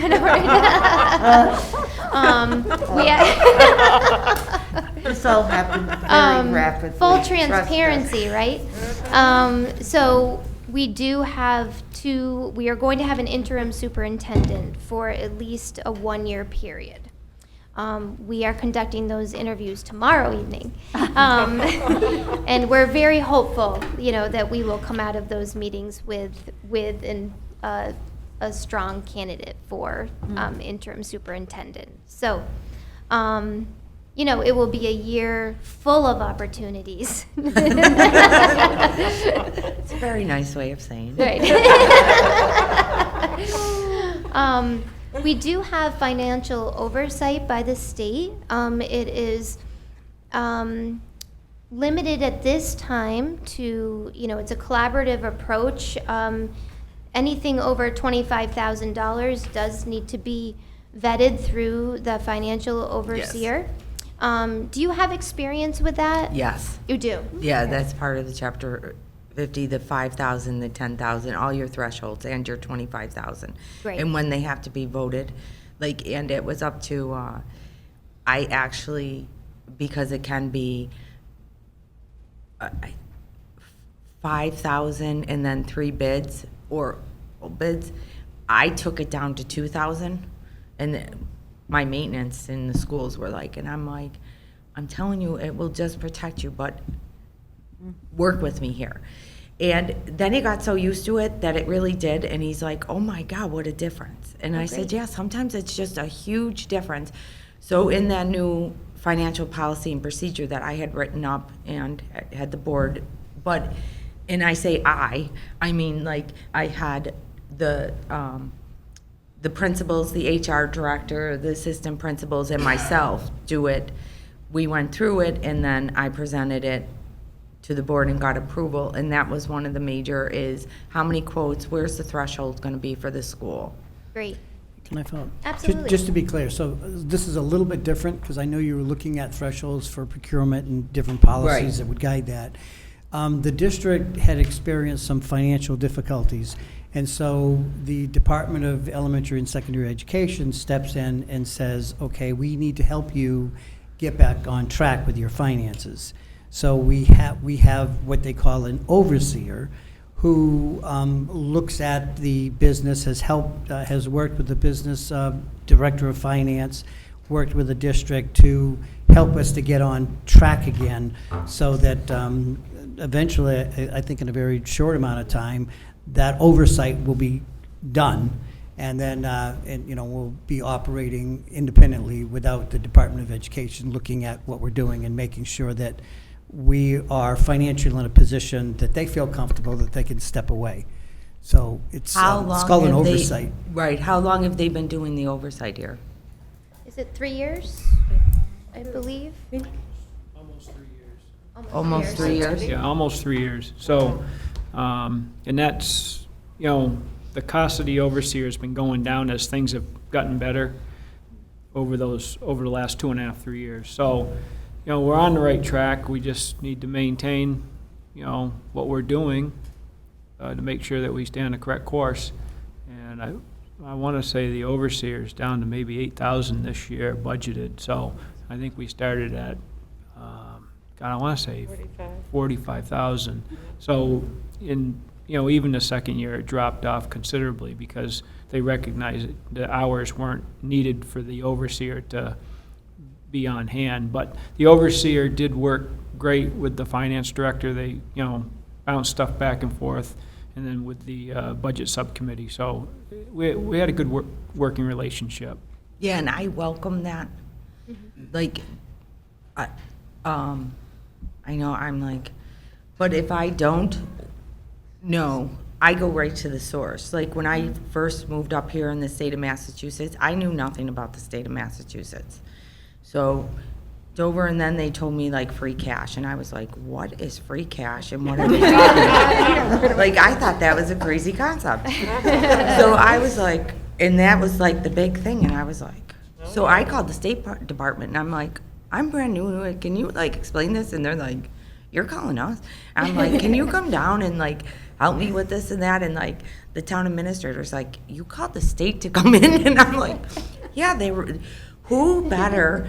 They're the ones that I'm gonna send these reports to. I have to do them the way they need them done. Who's better to teach me and educate me than the people that are gonna look at it and how I'm gonna pass this? So that's always been my philosophy, even with auditors. Like, I walked into the charter school, I knew nothing about a charter school. I was there 1 week, and they're like, oh, the auditors are here from the Charter Association in New York. I was like, he's like, I go, oh, hi, I know nothing. I don't know nonprofit accounting, I don't know, I'm a fund accounting, I've been in fund accounting. And then he's like, the revenue, and you do the school. Who's that? Might I'm just going to. may I ask a follow-up while you're doing Hi, Mr. Roche. If you could please, I will contact you in just a moment to join. Okay, I'll back out. Thank you. Okay, thank you. 5 minutes. You got it. Thank you. So just in closing, to clarify, so we've asked the question, so we've been very specific. To make sure that you are furthering your candidacy, if there's anything we have missed in our questioning that really would have spotlighted or highlighted something that you would like us to know about you as to, why this would be a great fit, or something about you that would help us as we deliberate, this is an opportunity to do that. Okay, so total transparency is that I have told you I value that I'm transparent and I have integrity. At that, with the charter school, there was a situation that I did not agree with their professional. We did not agree with the professionals. With that, I was let go in April. So, and I was okay with that. And total transparency is that when I was gone for one of the payrolls, because I always sat and did the payrolls. I'm huge on watching the payroll, because payroll is anywhere from 68 to 72% of your expenses. Right. And payroll is budgeted, and when the board votes my budget, that's everybody's salary. If it changes, it goes back to the board. I wasn't there for one payroll out of all of them. And so I always sat with the HR director with it. I didn't, and the next payroll came, I was on vacation. First time ever I was on vacation for a payroll. And I came back, and an assistant principal's pay rate went up $10,000. So I said, what happened? And my HR director said, well, I got it from the principal. And I said, I don't care who that came from. I don't care if it was me. You know by law you can't do this. So I was put in a tough situation, is because was I gonna buck the principal for him? Because at the charter school, principal is like your superintendent. So am I gonna buck the superintendent? Or is he gonna know that I'm gonna let that go? And then if I'm gonna let that go, I go for transparency and integrity. I uphold everything the right way. So I didn't. So with that, I brought it to the board's attention. They told me to handle it with the principal. Then he brought in the assistant principal, and now this was a month of getting this raise, that they decided, oh, I really didn't mean to do that, take that back. Well, the relationship deteriorated. Like, I was never, and that's where. And, I had to fall on a sword, and I fell on my sword. Well, good for you for maintaining your integrity. So Charter that's, schools, charter schools budgeting is different. yes. And the governing policy for the budget is very different than in your public schools. So I can appreciate what you went through. Thank you. I personally appreciate it very much. Thank you. I appreciate that. But that is total transparency on me. No, thank you. Okay? All right. So we will certainly be in touch, Julie. Thank you so Okay. much for Thank you for very coming much, out and everyone. talking with us. Thank you. Have a safe trip home. Thank Are you you. driving home tonight? No. Oh, okay. I saw, are you currently in the Dudley area? Yeah. No. No? No. All right. So I'm deciding of where I'm going to relocate. So I want to see with the position first because I don't want to have a huge commute. Oh, So yeah. I have a nice selection right now that I can do. I just became familiar with, the college in Dudley. My granddaughter is going there.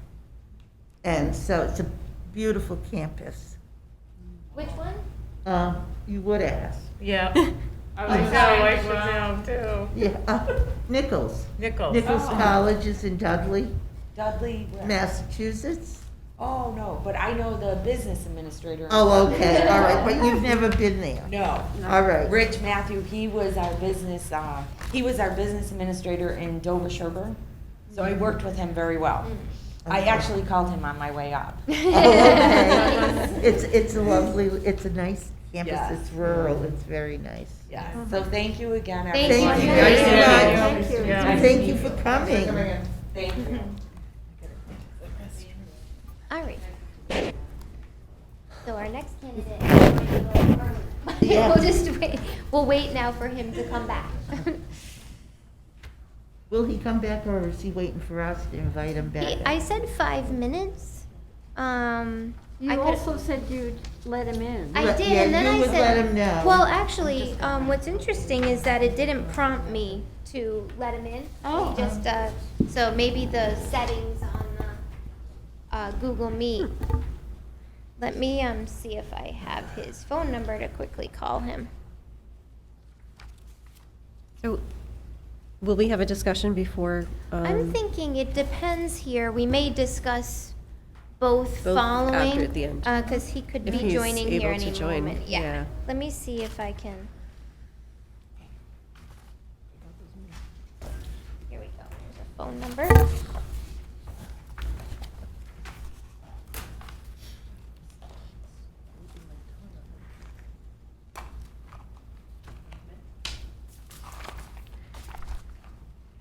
I'd appreciate getting the resumes. You didn't, 'cause I thought based on. I double checked. I checked it for 30. Okay.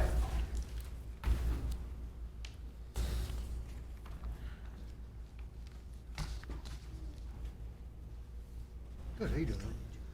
Charter schools, the principal determines the budget. Hi The there, board Mr. has Roche. You nothing. can go ahead and join the Google Meet again. Perfect, thank you.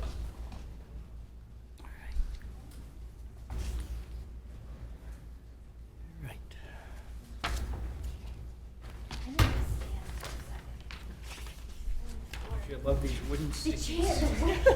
Can we put one way to get better seats? It's a nice soft chair, cushiony chair. Those are the seats over there that you want. Oh, Yeah, these are horrendous. they are awful. Maybe we Even a should cushion just- in the back would help. Yes. Yeah, yeah. Think about us sitting on these all day long. I Oh, wonder if those cushions come off. hi there, Mr. Roche. Hi, how are you? I'm well, how are Can you hear me okay? Yes, let's just see, Tyler? Tyler. Hold on one moment. It's a little, people are Seeing if you stretching. could turn it up just a little bit. I can use a little more volume on your end, yeah. All right, try again, Peter. You can go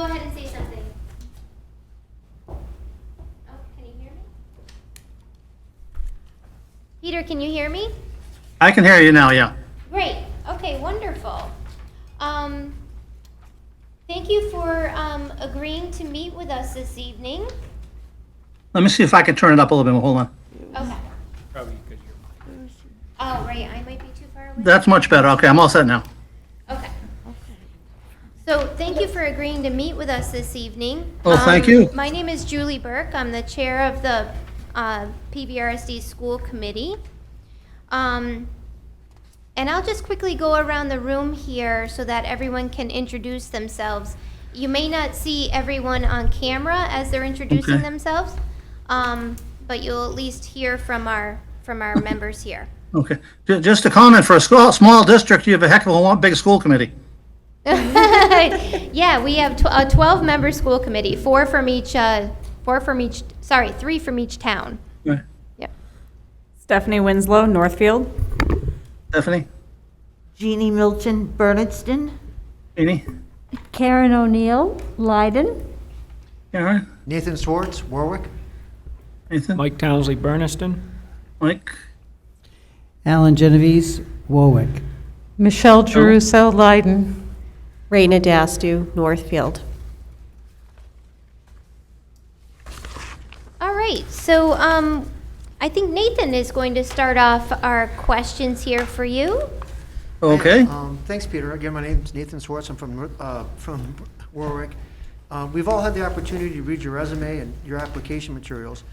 Can you please provide a little more about yourself that you'd like to share, and which of your qualities do you believe make you a good match for our school? Would you like me to go through my resume a little bit, or? No, just what do you think are your individual qualities that make you a good match for our school district? Okay, I won't go through. As you can see, I have an extensive academic background, an extensive work background. I find what's helped me in my job a lot in school as a school business manager is I had 20 years experience in high tech, and I bring a certain discipline that I acquired there to the job that other people, do not bring. So I find that very helpful. I find the diversity of my education background also helps me with a lot of things. As you can see, I did the liberal arts. I did an MBA, school administration at BC, and I've done a lot of accounting at Bentley, and I'm certified as a superintendent and other things. So I think my diversified academic background and my diversified school experiences have helped me to be a good school business manager. I've also jumped around, as you can see, at various districts, and you look at something different every place you go. So you enhance your ability and the way you approach things. So my diversified experience, my experience in private industry, and my diversified academic background, I find all help me with the position. As you also can see from my resume, I've had experience with other non-school public sector positions. I was town purchasing manager for Natick, Mass. For about 4 years. In grad school, I was a research aide at the Chief of Police Office at Syracuse, New York. I was also with the Recreation Department in Marlborough as Assistant Director for many summers. And in the town I'm in, Southborough, on and chair of the Zoning Board of Appeals. So I picked up a lot of experience there also that gives different insights into the municipalities and other than the school experience I've had. Great, thank you. Did that answer your question? Yes, please. Okay. I talk very fast, too. You may want to slow me down. Did you want to ask a question? No, I just wonder if I answered your question. Oh, yes, thank you, thank you. Okay, Raina? So I'll ask the next question. Again, I'm Raina. I'm from Northfield. So reflecting on your career to date, can you please share 2 or 3 of your most important accomplishments in the past 6 years? One was, and this, I got a list of questions here you gave me. One district I was in, we were getting totally wiped out by private out-of-district tuitions. And I worked with the special ed directors. I brought programs back in-house. I worked with other districts and collaboratives to get more cost-effective solutions. So that really helped a lot. I also, with other districts, have gone out to do purchasing, getting together on utilities and paper and such things. That's been very much of a cost savings areas I've been in, and a combination of things like that in the last 6 years. And I also had a situation where our high school was purely electric, and the costs were phenomenal. And I was able to get grants and initiate other cost-saving measures to get that under control. So I guess those are the big ones in terms of cost savings that I would highlight. Great, and a follow-up question to that. What do you see as one or two potential challenges you might face in our district if you're selected to serve as our district director of finance? This is a small district, so a lot of things I'd have to do myself that other places people have done for me, to be frank. So that would be a challenge, to be frank. And I find in any district, and yours more so than anything, you can make any mistakes as a school business manager, but the two critical things you have to keep in mind, you have to successfully launch next year's budget and make sure controls are in place to control costs. And also this current year budget, you have to, although it's just starting, you have to monitor it very closely, make sure costs don't get out of control. And you have to do a lot of work with, depending on the principals and the other administrators, it's a function of how familiar they are with the financial matters. You have to do a lot of work with them to make sure they understand the importance of controlling their budgets and identify problems right when they come up and come up with solutions. Most problems, if you come up with a solution in November or so, you can figure things out and things will work out okay and you can do things. If you discover a significant problem in March or April, you've got a significant problem. So identifying problems very early that I've done in the past, it was very critical, and that's something I would bring to the job. Thank you. Could you tell us about a time in your most recent position where you were creative or innovative?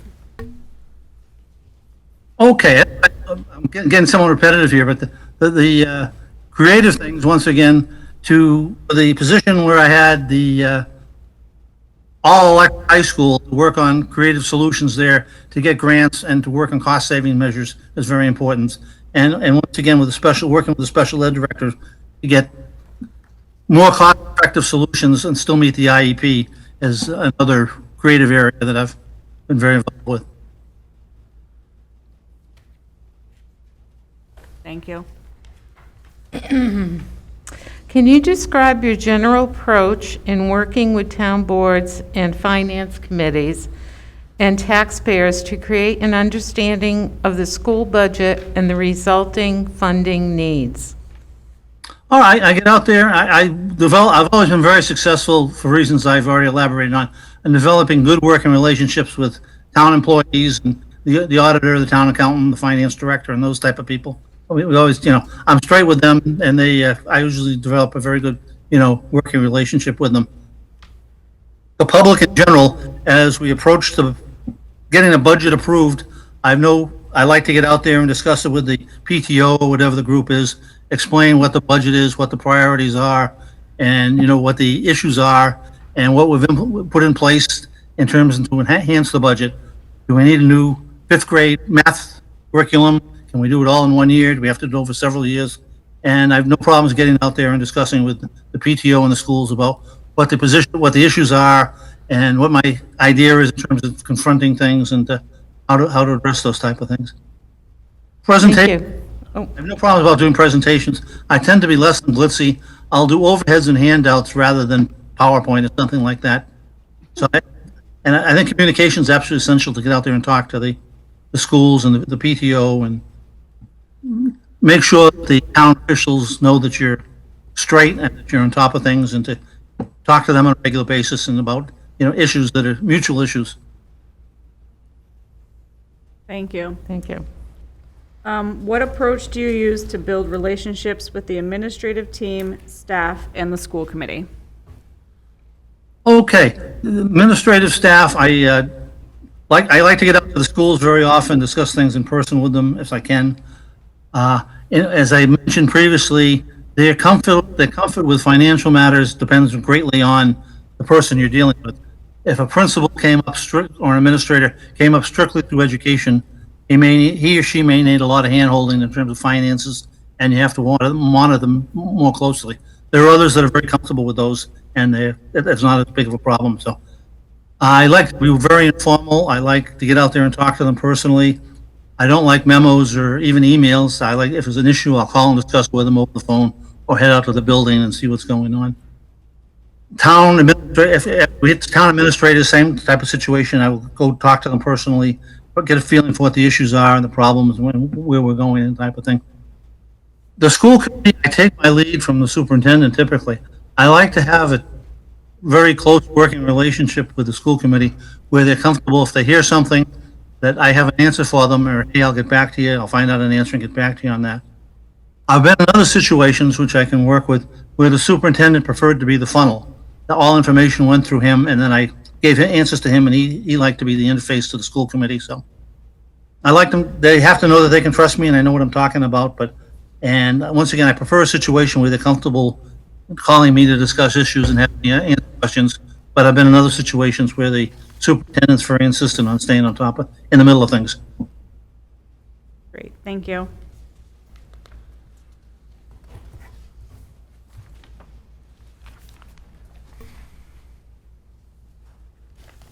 MT. So focused on listening. Please discuss your philosophy on managing and supervising staff. Okay, I'm very informal. Very supportive of staff and maintenance people. I'll meet with them regularly to discuss issues. Same with food service and this type of thing. I like to develop, once again, a very informal, very hands-on type relationship with my staff. They have to know that Peter is, a part of the team and that he's pulling with us. If someone has a personal problem, I'm very understanding. If you need a half a day off to take a kid to the doctor or something like that, we will work our way around it. On the other hand, if we're in a crunch, I don't expect you to run out the door at 4 o'clock. We have to resolve things, type of thing. So that respect also. And I have one hot button though. If there's an issue or problem, I insist that my staff tell me directly. I get very concerned if I hear about it from you folks or someone on the street. If there's a problem, I expect them to tell me about it directly, and then I'll help them with a solution. But I don't like surprises from outside the department, type of thing. So I'm very supportive, and I find small things are very important. Christmas presents, administrative assistance day, and that type of thing. So to do a little, to show people that you appreciate them, I think are very important. Thank you. Hi, Peter. I'm Jeannie, and we would like to know how you would establish a budget development process, and what would it look like? Okay, I tend to start very early on a budget development. Would start October or so, and as the expression goes, probably pretty much a zero-based budget. I would start then having meetings with all the players. I would discuss it with the administrators and the principals. What do you see for next year? I know your enrollment is shrinking, but do we need an additional program we don't have to factor that in? And once again, does a certain grade level need a new curriculum or new technology, this type of thing? Factor all that in, get that going, type of thing. And once again, I'd start very early.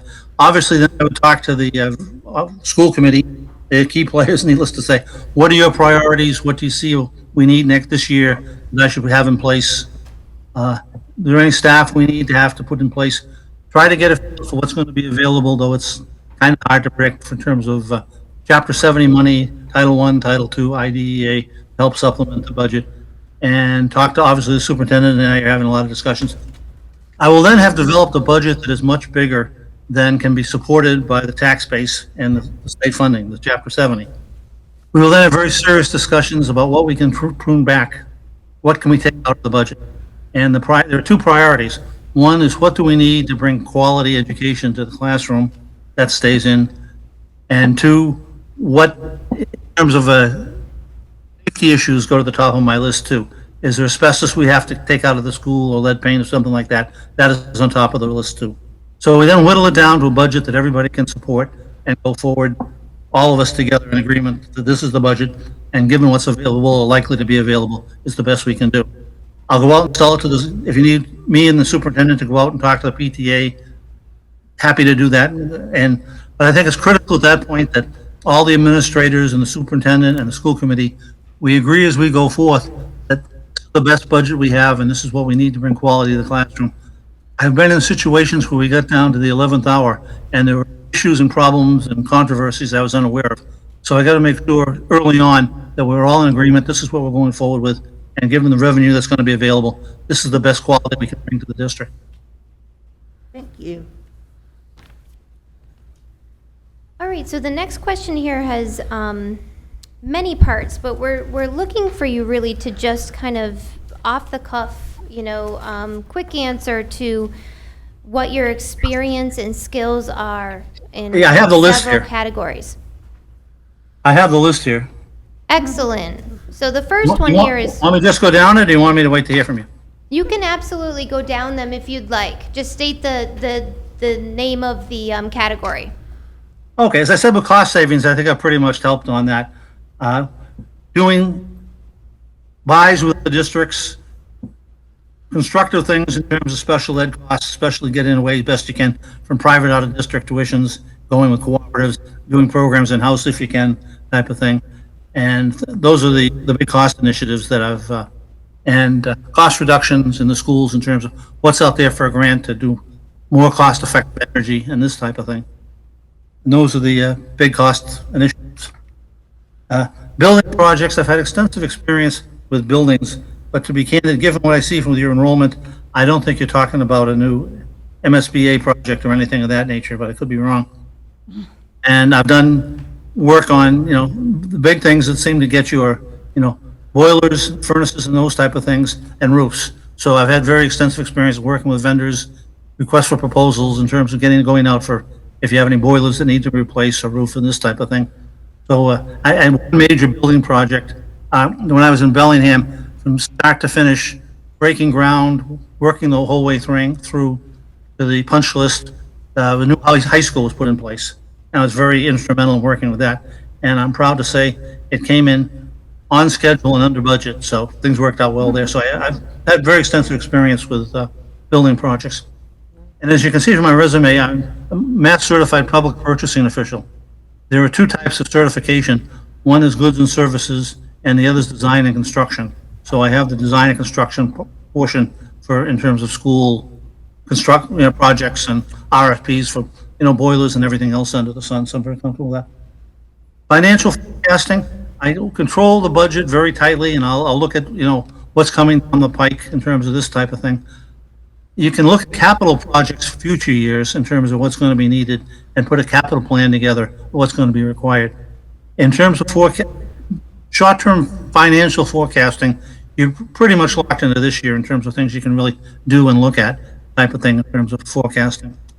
The things that are likely to get you by surprise, obviously, as I mentioned, special ed costs. The other thing is utilities. You budget them best you can, depending on what the price of oil or gas is. You got to on top of that, so you have to forecast those very carefully, and go forward. Make sure you have a contingency if they go over. But in terms of forecasting future years, I find it's very, to be honest, it's very difficult. You can put together a plan for capital, which is easy, but in terms of future years, what your budget's going to look like a year hence, it's not easy. And you look at Chapter 70, but that usually comes down to you at the 11th hour. Two people know, so that's not easy to factor into things. Procurement, as I said, I have very extensive experience with procurement. I'm a Mass Certified Public Purchasing Official, both with goods and services and design and construction. And I'm very comfortable going out to bid, using the state bid list, together with the districts when necessary, and this type of thing, and trying to obtain the best possible price, both for goods and services and design and construction work. And I have a list of people I talk to for design and construction work that I would give make sure that they got the RFP that I think very highly of, if that's the way you're going.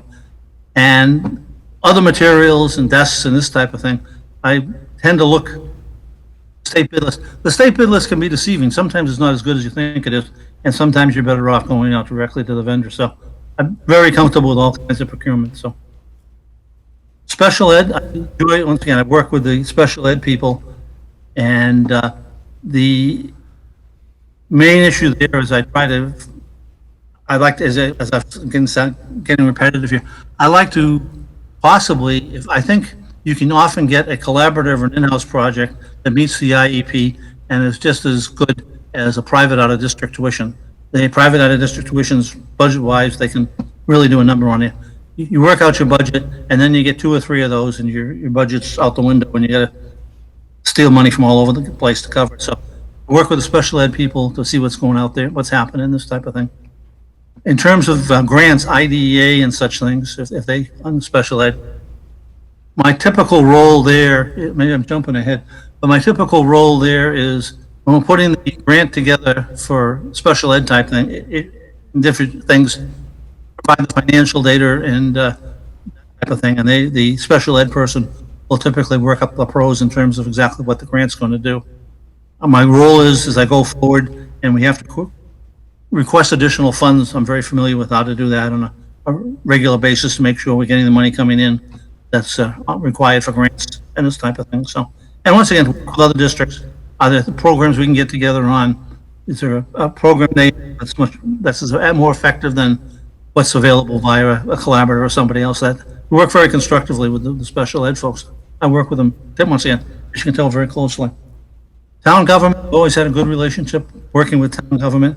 I stay in touch with the town manager, the auditor, the finance director, and purchasing people over there. Sometimes we help each other out with things. So as I hit on before with the experience I've had in town government, I find it very helpful and very easy to develop a good working relationship over there. Once again, I don't refer memos. I go over and talk to these people and discuss what the issues are and the problems and what we have to work on together. I don't know, I've had other districts where they did things for me. I don't know who's responsible for snow removal and this type of thing. If the town does that, we have to coordinate that. Fire inspections, something else we have to, coordinate with the fire department and this type of thing. Other places I've been, there was a school resource officer, or I don't know if you have one in a district like yours. A good police officer that knows the kids and knows the district and knows the situation is much more effective to deal with in terms of school issues than someone just calling the squad car out there. So I hopefully have a school resource officer, but I don't know if you do or not. That's another town government. Negotiations and collective bargaining agreements. I have extensive experience with that. I have no qualms about sitting down and discussing with the people involved. Hopefully someplace out there, if I run into a legal problem, there's a lawyer I can talk to bring things in, but I have no qualms about sitting down and going over issues and looking at the contract and what needs to be extended, changed, and what is in place, and to look at price. And with teachers, my role, with my own people, that's no problem. I'm happy to do that, and I'm good at that. But if the teachers and administrators, my role in negotiations typically is more supportive. I'll look at other districts and what kind of raises are they giving? What does it look like in terms of their salaries and this type of thing? And what will those, if we give a 4% increase, what will that do to the budget, and are we in a position to absorb it? So those type of decisions are part of the collective bargaining situation. Supervision employees, I'm a hands-on guy. As I said, I like to get out there and talk to people. Maintenance-wise, I like to get out there and see problems in the buildings firsthand, see what's going on. People in the office, likewise, I like to develop a very close working relationship with them. It doesn't say one hot spot I have in terms of employees. Well, as I came upon one already, that if there's a problem, I expect to hear from it directly from them. I don't expect to hear from them from you people or walking down the street. So I'm very sensitive about that. Another issue I have, and if it's me, so be it. But I think it's absolutely, and I've gotten burnt in the past, it's absolutely critical that your payroll person has a backup. If she should have her appendix out or something, that no matter what happens, that payroll has to go out accurately and on time every week. So there's got to be someone in place that's willing to jump in if there's a unanticipated problem there. And if it's me, so be it. But I would make sure that there's definitely dealing with employees, that there's someone available to back up in the area of payroll. Accounts payable is critical. If you have a problem with a vendor, if you have an issue like that, you can call the vendor and say, hey, I'm going to be 2 weeks late, and work around it. But payroll, you cannot. It's going to be out accurately and on time every week, and there's got to be someone in place that if there's an issue or a problem, that they're willing to step in and take care of it. And I've been places where there were very small errors in payroll, and it got me horrendous bad press for very little money. So I'm very careful about what we do there. Food service, I like to work with the food service people. I don't know if you have an agency or not, that if your head food service person is with an outside agency, that's all well and good. I've developed good working relationships with those types of groups that do that. They bring a certain discipline and focus and knowledge that is very, very helpful. If they don't, I'm very comfortable with working whoever does food service in terms of, making sure all the kids that are out there that are eligible for free and reduced fill out the paperwork in terms of getting commodities and reimbursements and this type of thing to make sure things are working smooth there. I also like to suggest things that in terms of offerings that might increase enrollment, pizza, et cetera, seems to be possible to work with them about what can we do with especially with the commodities we get, that's going to increase participation and generate more revenue. So I enjoy working with the food service people on those issues. They're always nice to work with too. You do them a small favor, they're very appreciative, and food service people are great. And I always look forward to working with them when I start a district. Grants, I've had extensive experience with grants. As I started on Title I, Title II, IDEA. In the past, it's over with. I did a lot with the ARA grants when they were in vogue, but unfortunately they're no longer around anymore. Typically with grants, my role once again is the grant and the special ed administrator, whoever that's in charge of the grant, they will submit the grant, come up with the pros and the justifications, and I will work up the numbers for them and go forward there. When it's time to ask for reimbursements, it's my job to make sure we get all the reimbursements that we are due. I don't give back money on grants. I make sure we spend everything we legitimately can, and I will not, just because we haven't spent it, I will figure out a legitimate way to make sure early on that we're spending everything that's legitimately ours. The only exception be, some grants will allow you to roll stuff over the next year, which doesn't bother me as long as we spend it, but I do not blatantly like to return money to the government because we haven't spent grants. It also causes a problem the next year. They say, why should we give them money? They didn't spend what I gave them last year. So that's my basic philosophy on grants. Maintenance and grounds, I don't know if you probably have a maintenance director. I typically meet with him every day, have a notebook going over what issues people have told me about and what needs to be done. I like to go up with him directly and look around things and understand what the issues and problems are and maybe help come up with solutions, work on things like that. So I'm very hands-on with the maintenance and grounds people. If there's a problem, I let them know, but I like to get out and understand where they are and what they're doing and what's going on. And once again, I have a notebook that I keep that tells me what the issues are and what the problems are, where we stand on them. And in terms of a maintenance issue, once again, the thing that goes to the top of the list, anything safety related. If asbestos or anything that people perceive as a safety issue goes right to the top of the list of something we take care of. So, transportation, I have extensive experience in transportation, both dealing with in-house vendors and running our own transportation service. In September, when school starts, I usually spend an inordinate amount of time on transportation issues, squaring them away, make sure the routes are okay, the people are getting picked up when they're supposed to, and then it dies down. But initially, first few weeks of school, I spend a lot of time, dealing with transportation, and if there's a supervisor, the transportation supervisor, to make sure things are running smoothly. And the other type of transportation is obviously special ed out of district. I work with those type of vendors without a problem. Try to combine them. If there's other towns going the same place at the same time, I try to see if we could possibly work out a deal where we're joining together on transportation type of thing. So I'm very comfortable with transportation. If there's an accident, I go to see what's going on, and I'll report back to you people right away if there's a problem, something like that.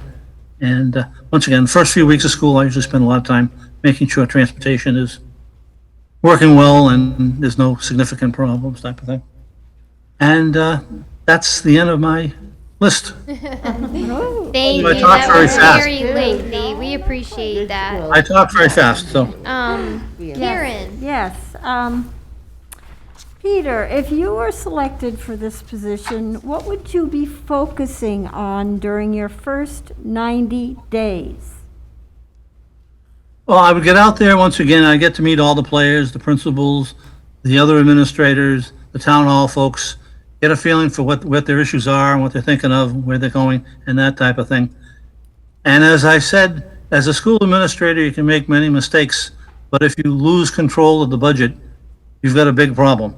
And so I'd make sure I had a handle on, one, making sure last year was closed out accurately, and two, making sure there's adequate controls in place as we go forward this year. I suspect, I don't know if you've done the end of the year report. Might have to focus on that. Has that been done yet, do you know? Yes, it has. It's being Okay. presented to us at our next meeting. Okay. I usually, obviously, this time of year, I have to spend a lot of time on that too, because that's a priority to get that done. I'm very familiar with that. I've done many of them. And I do find that there's something, it's very time consuming. You cannot do it during the day, half an hour at a time. I usually have to block out time on weekends or nights or something to do the end of the year report. It requires you to focus on it. So if it's done, so be it. So all the better. I kind of rambled. Did I answer your question? Yes, Yep. Oh, thank you. thank you. Are there questions that we didn't ask that you hoped we would, that would help to promote your candidacy? Not really. The only other thing I do have to point out, to be frank, I'm 72 years old.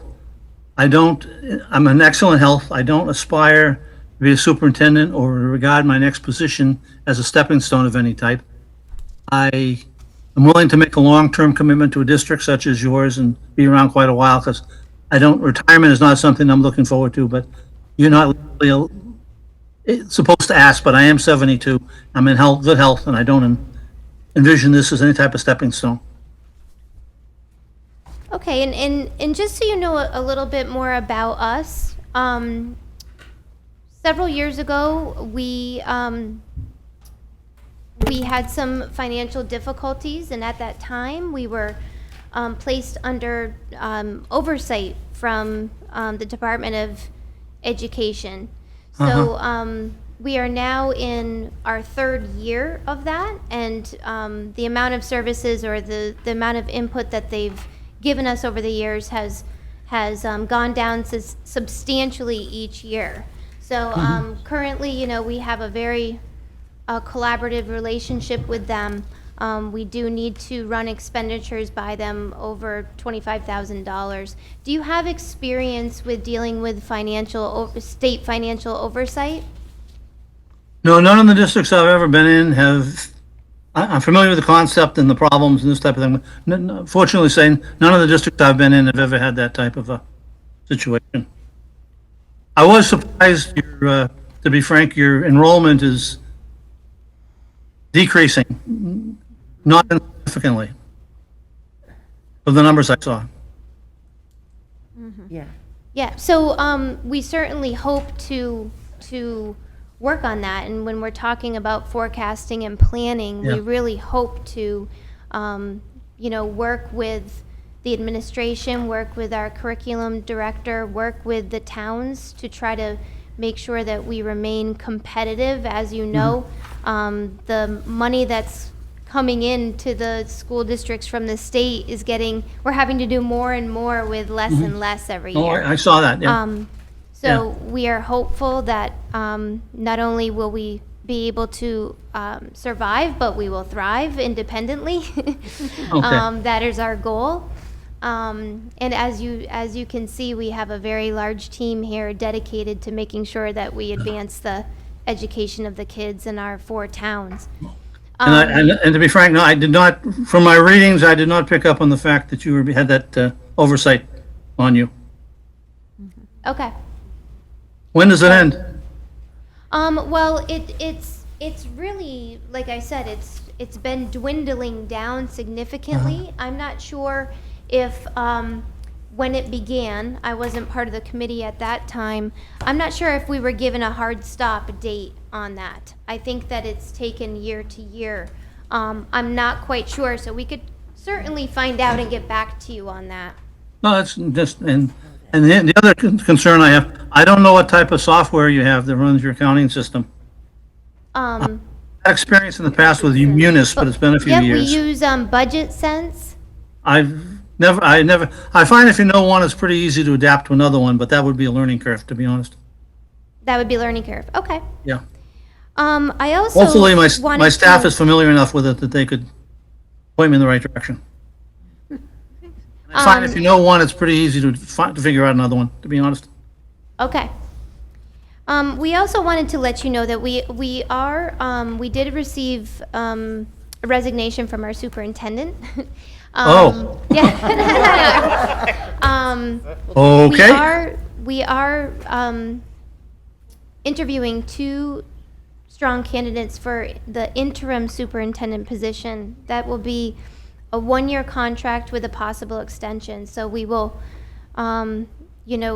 we will be in the midst of a superintendent search, of course, after we get the interim superintendent in place. So just wanted to make you aware. No, I'm glad you mentioned that, but no, I did not pick that up from the reading either.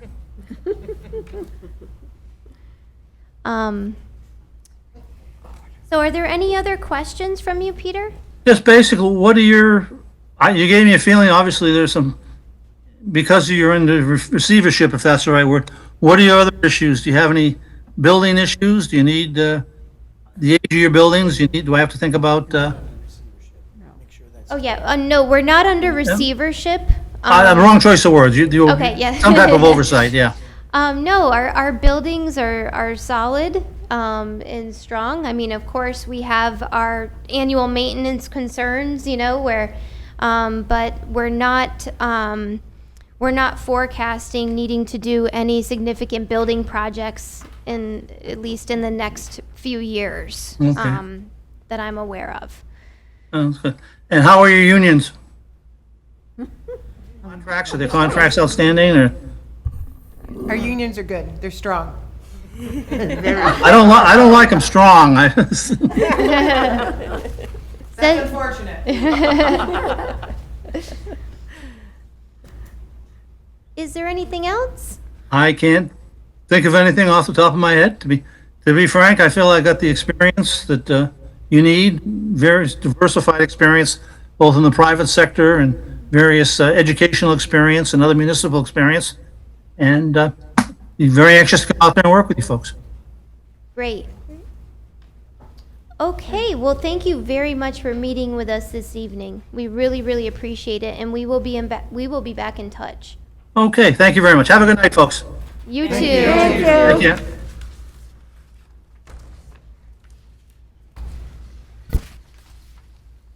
Do we want to take just a 5-minute break? I mean, Yes. we can certainly stay live, but some people may need to Yes.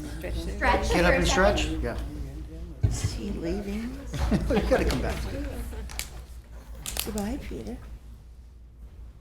There. The candidates can still watch us, correct? So, did I understand this correctly?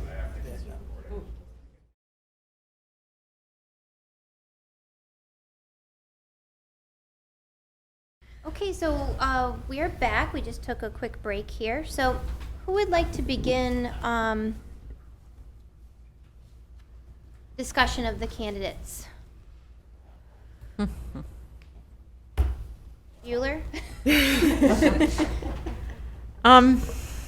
I guess I'll go. I did not have any wow factors. Actually, we were just discussing, we heard a lot better answers tonight from the candidates. I felt the two candidates talked about town experience. And we don't need another town person. We need someone who can step right in and do public school business administration. At this point in time, my number one would be TMS, because they could come in within probably a week if we wanted them. And we could work with them on their scope of service, and we could ask what we want of them. And they would have to go by what we asked of them. And so, at this point, that's who I would vote for. I just have a Nathan? question about that. Did you feel that they would, I'm sorry I missed their presentation. I had a day. But did you feel that they would help our staff not only with what they're doing now, but what they can do in the future? Yes, That they would did help say them? that. Yes. Okay, thank you. Yep. They are here to teach them. Yep. They did say they would, listen to them. They're not here to make a lot of changes unless they talk to us. And, but they had some good examples of cost savings that they've done with other school districts. I don't know if you heard that they are working in the Greenfield school system, and they're working with Mohawk. Oh, okay. They had a 6-month contract last year with Mohawk, and Mohawk renewed them for another year. And I'm not sure, they've been with Greenfield for a while, I believe. And both those districts are doing fine financially? Yep. And then there's others, but go to their website. Yeah. And you can find out more about them. They did mention Granby, didn't you write down? Yeah, there were Some of the, quite a few. yeah. Yeah. So there were quite a few districts. Gateway is another Okay, one yeah. I know of. Alan? So if we could negotiate a reasonable price, that would be my prerogative to reach out and look at them. I think the thing that I most appreciated about them is that they have a very comprehensive depth and breadth of knowledge in a variety of areas, and they have expertise in each one of those areas.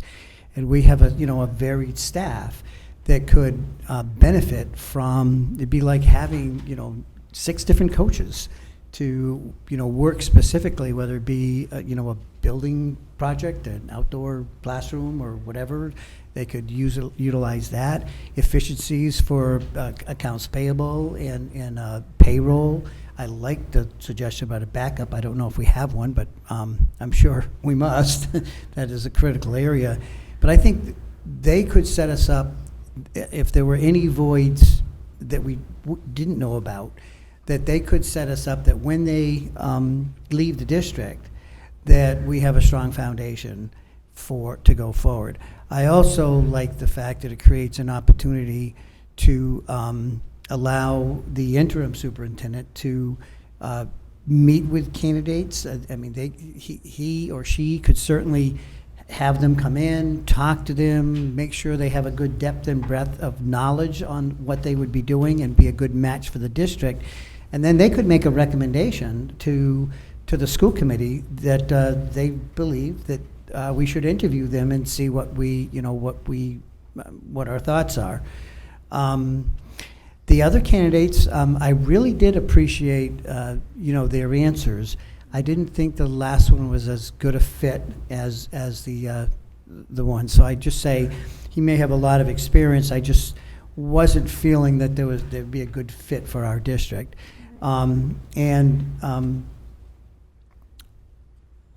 If we were in a different time frame and the other candidate were still looking after we have been in a real solid foundation and we had the expertise of TMS, she might be a great fit for us. But I just don't think the time is right for that. Karen and then Stephanie? Yeah, I agree with Alan, and it might be possible, I would say, to reach out to her and say, talk about the timing, as well as encouraging her to get her certification in Massachusetts in the meantime. It seems to me that she had a lot of good experiences.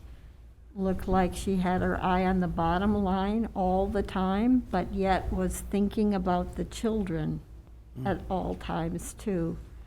I was a little bit concerned about the other man's responses, especially when it came to, we got to get those kids out of, back in the district. His concentration on out-of-district placements not being a good thing and taking away resources from other kids bothered me. Stephanie? Yeah, I have to say that I agreed with Alan about looking at the TMS while we are looking for a candidate for the superintendent. I do think that both candidates tonight were a little shocked by the fact that we're looking for a superintendent. Yes. So they may rethink if they want to still be in the race. I did like Julie. I thought that she was very personable. I thought she was very honest, very transparent. I was a little disappointed when she said that she hadn't researched to see what the mass certification was. And then I felt Peter was very direct. He definitely, you could tell he was military. He was just on with his answers and quick to go. But I thought TMS was certainly the wow factor that we were kind of looking for. I know that our very first interview, we all kind of were like, I just didn't really feel it. And I was blown away with how knowledgeable he was, the services that they were willing to offer, being able to help, with the transition, if we do move on to a more model of a normal business administrator and willingness to teach them and understanding the budget, even teaching us, what is the different line items and how does that work. So super knowledgeable. I really appreciated that. So I would say that my vote would be for the TMS. Mike? I'd like to move that we proceed with TMS and work on negotiating a contract and see if it's something that will work for us I'll second that. financially. Any further discussion? Yeah, did you get an idea of how long of a contract that they would want? What would be their minimal contract? They don't have a minimum. Okay. And if we were to renew with them, would it be at a same or similar contract, or would it be increased? Depends We didn't on- get into that kind of detail yet. I can say that usually you set up your scope of service of what you're looking for the year. Yep. However, you can run this 6 months at a time, 3 months at a time. We could be having an active search throughout the year with a start date for the fall, in the spring or when someone's available. So our timeline becomes much more flexible. But they would be able to know when it's coming because they'd be actively involved in knowing what our position was for replacing that service. And one thing that was impressive is they don't just go away. They work in that transition to make sure that the successful candidate is successful in that position. So I think to answer the question, I think it's ongoing. It's not, I don't think it ends. You have a clause in there that would be an extension clause for another 3 months or another 6 months or something. Right, my only concern is that the extension clause would be for a significantly higher fee. And that would be part of the negotiations. Okay. And it is part of the contract that they would stay on board and help with a new person coming in. Again, I think that would be part of the part of the negotiations. Yeah, he said that. Okay. In terms of- I think the most critical part of this whole thing is TMS has the experience to start tomorrow. If they could literally come in tomorrow and start.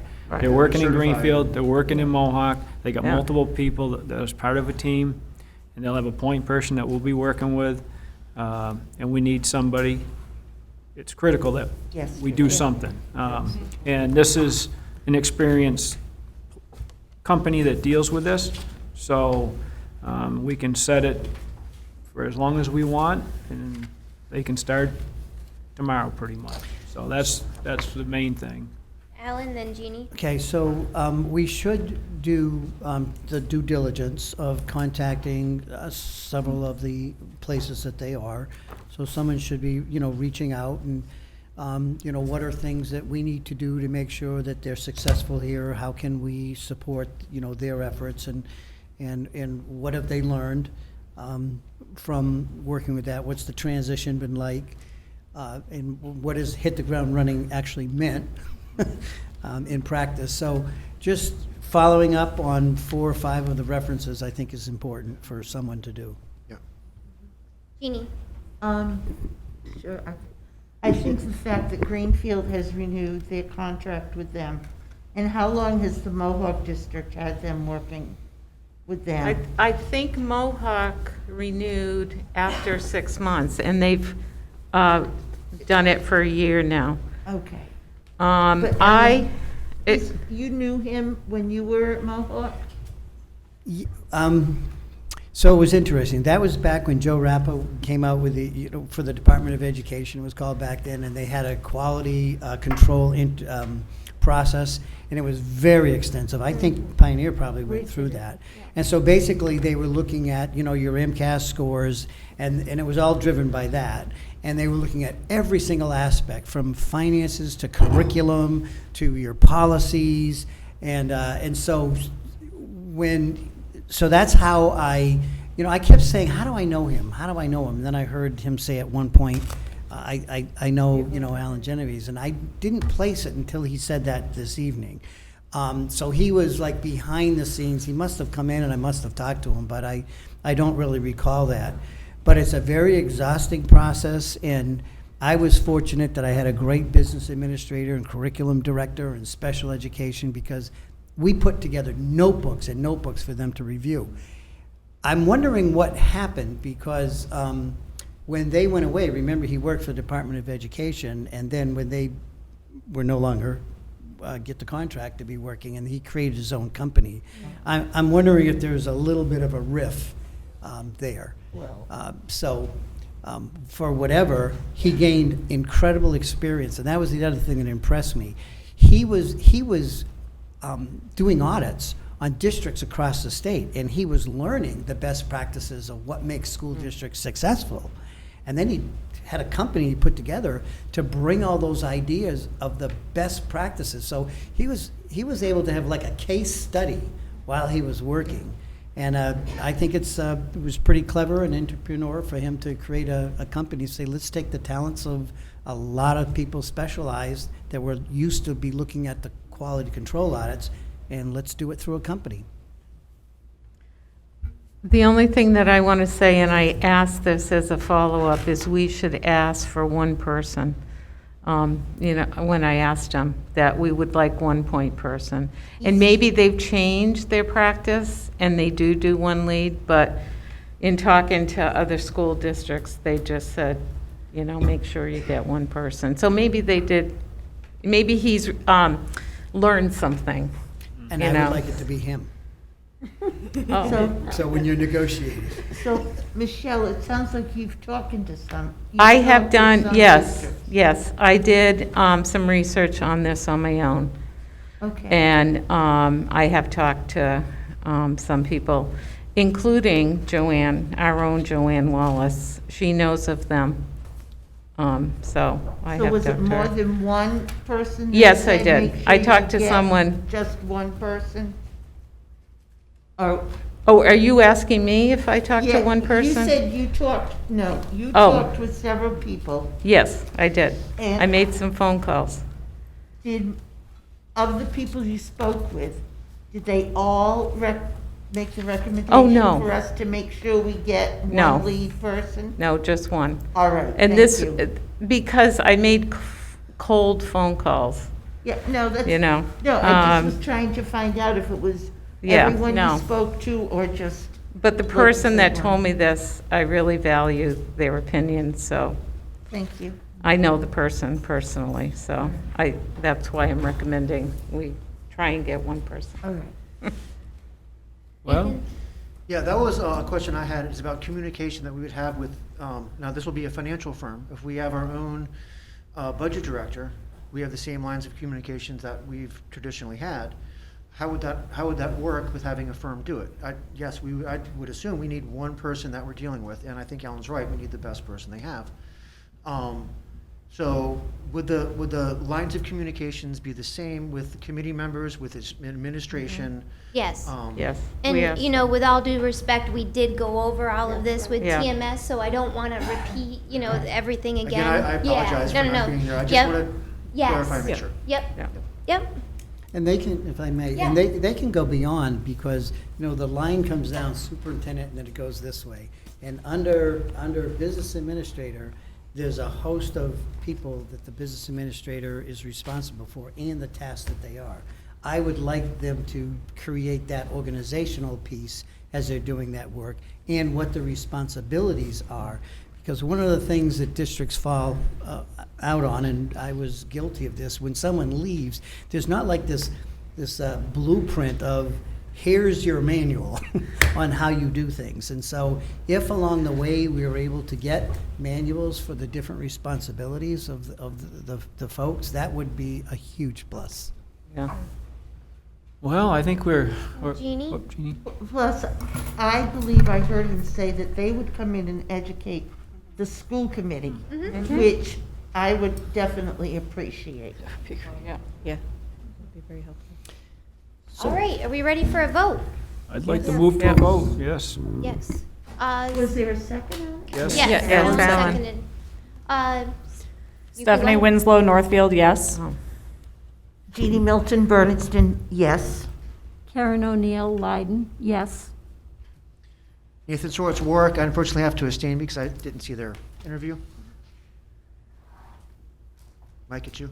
Yep, I keeping track here. We don't want to have revotes. Mike Townsley, yes. Julie Burke, Northfield, yes. Alan Genevieve. Warwick, yes. Michelle Jeruso, Leiden, yes. Raina Dastu, Northfield, yes. Okay. All right. go. So we have agreed, it's a unanimous vote of one abstention to proceed with TMS. So we will begin the negotiations with them surrounding a contract. And I will see you all tomorrow evening. Yes, no, they're. We will adjourn. Oh, Something about the agenda. Do we have any time set aside to speak before we see the first candidate? I don't I believe didn't we bring do. that. Yeah, and I raised that issue. I talked to Joanne a bit today, and I said, we're going to have a little bit of time Yeah. to talk. I know I'm always here early. Me You know, too. if people could maybe get here 15 minutes early, that would be great. that would Just be- Just have to let collect Tyler their- know. Yes. At 6 Tyler's o'clock? always here too. Yeah. Yeah, well, that'd be part of our meeting. Oh, right, right. Yeah. Yes. So, Is there a public notice? Can thing? we change the the start questions time? aren't out there yet, are they? No. No. Yeah. Well, they are to I the. think they were emailed to. We're all set, Tyler. Oh, no. Oh, they sorry. weren't. No. Not yet. Oh, good. Okay. Is no, there I- a motion to adjourn? I'll move to adjourn, unless somebody's Second. still discussion. No, I think we Are we need to still discussing discuss tomorrow? how we're doing that, because we I don't can't, think we can't change. the time. No. Right. No, we can't. We can't Right. change the time, but we could have Joanne call and ask each candidate if they could just push it off 15 minutes or 20 minutes No, for their interview. No, I just haven't, no. Just have them wait? Come in early. yeah, we'll show up at our normal time. Okay, are we gonna get the questions tonight or tomorrow? Yeah, where are the questions?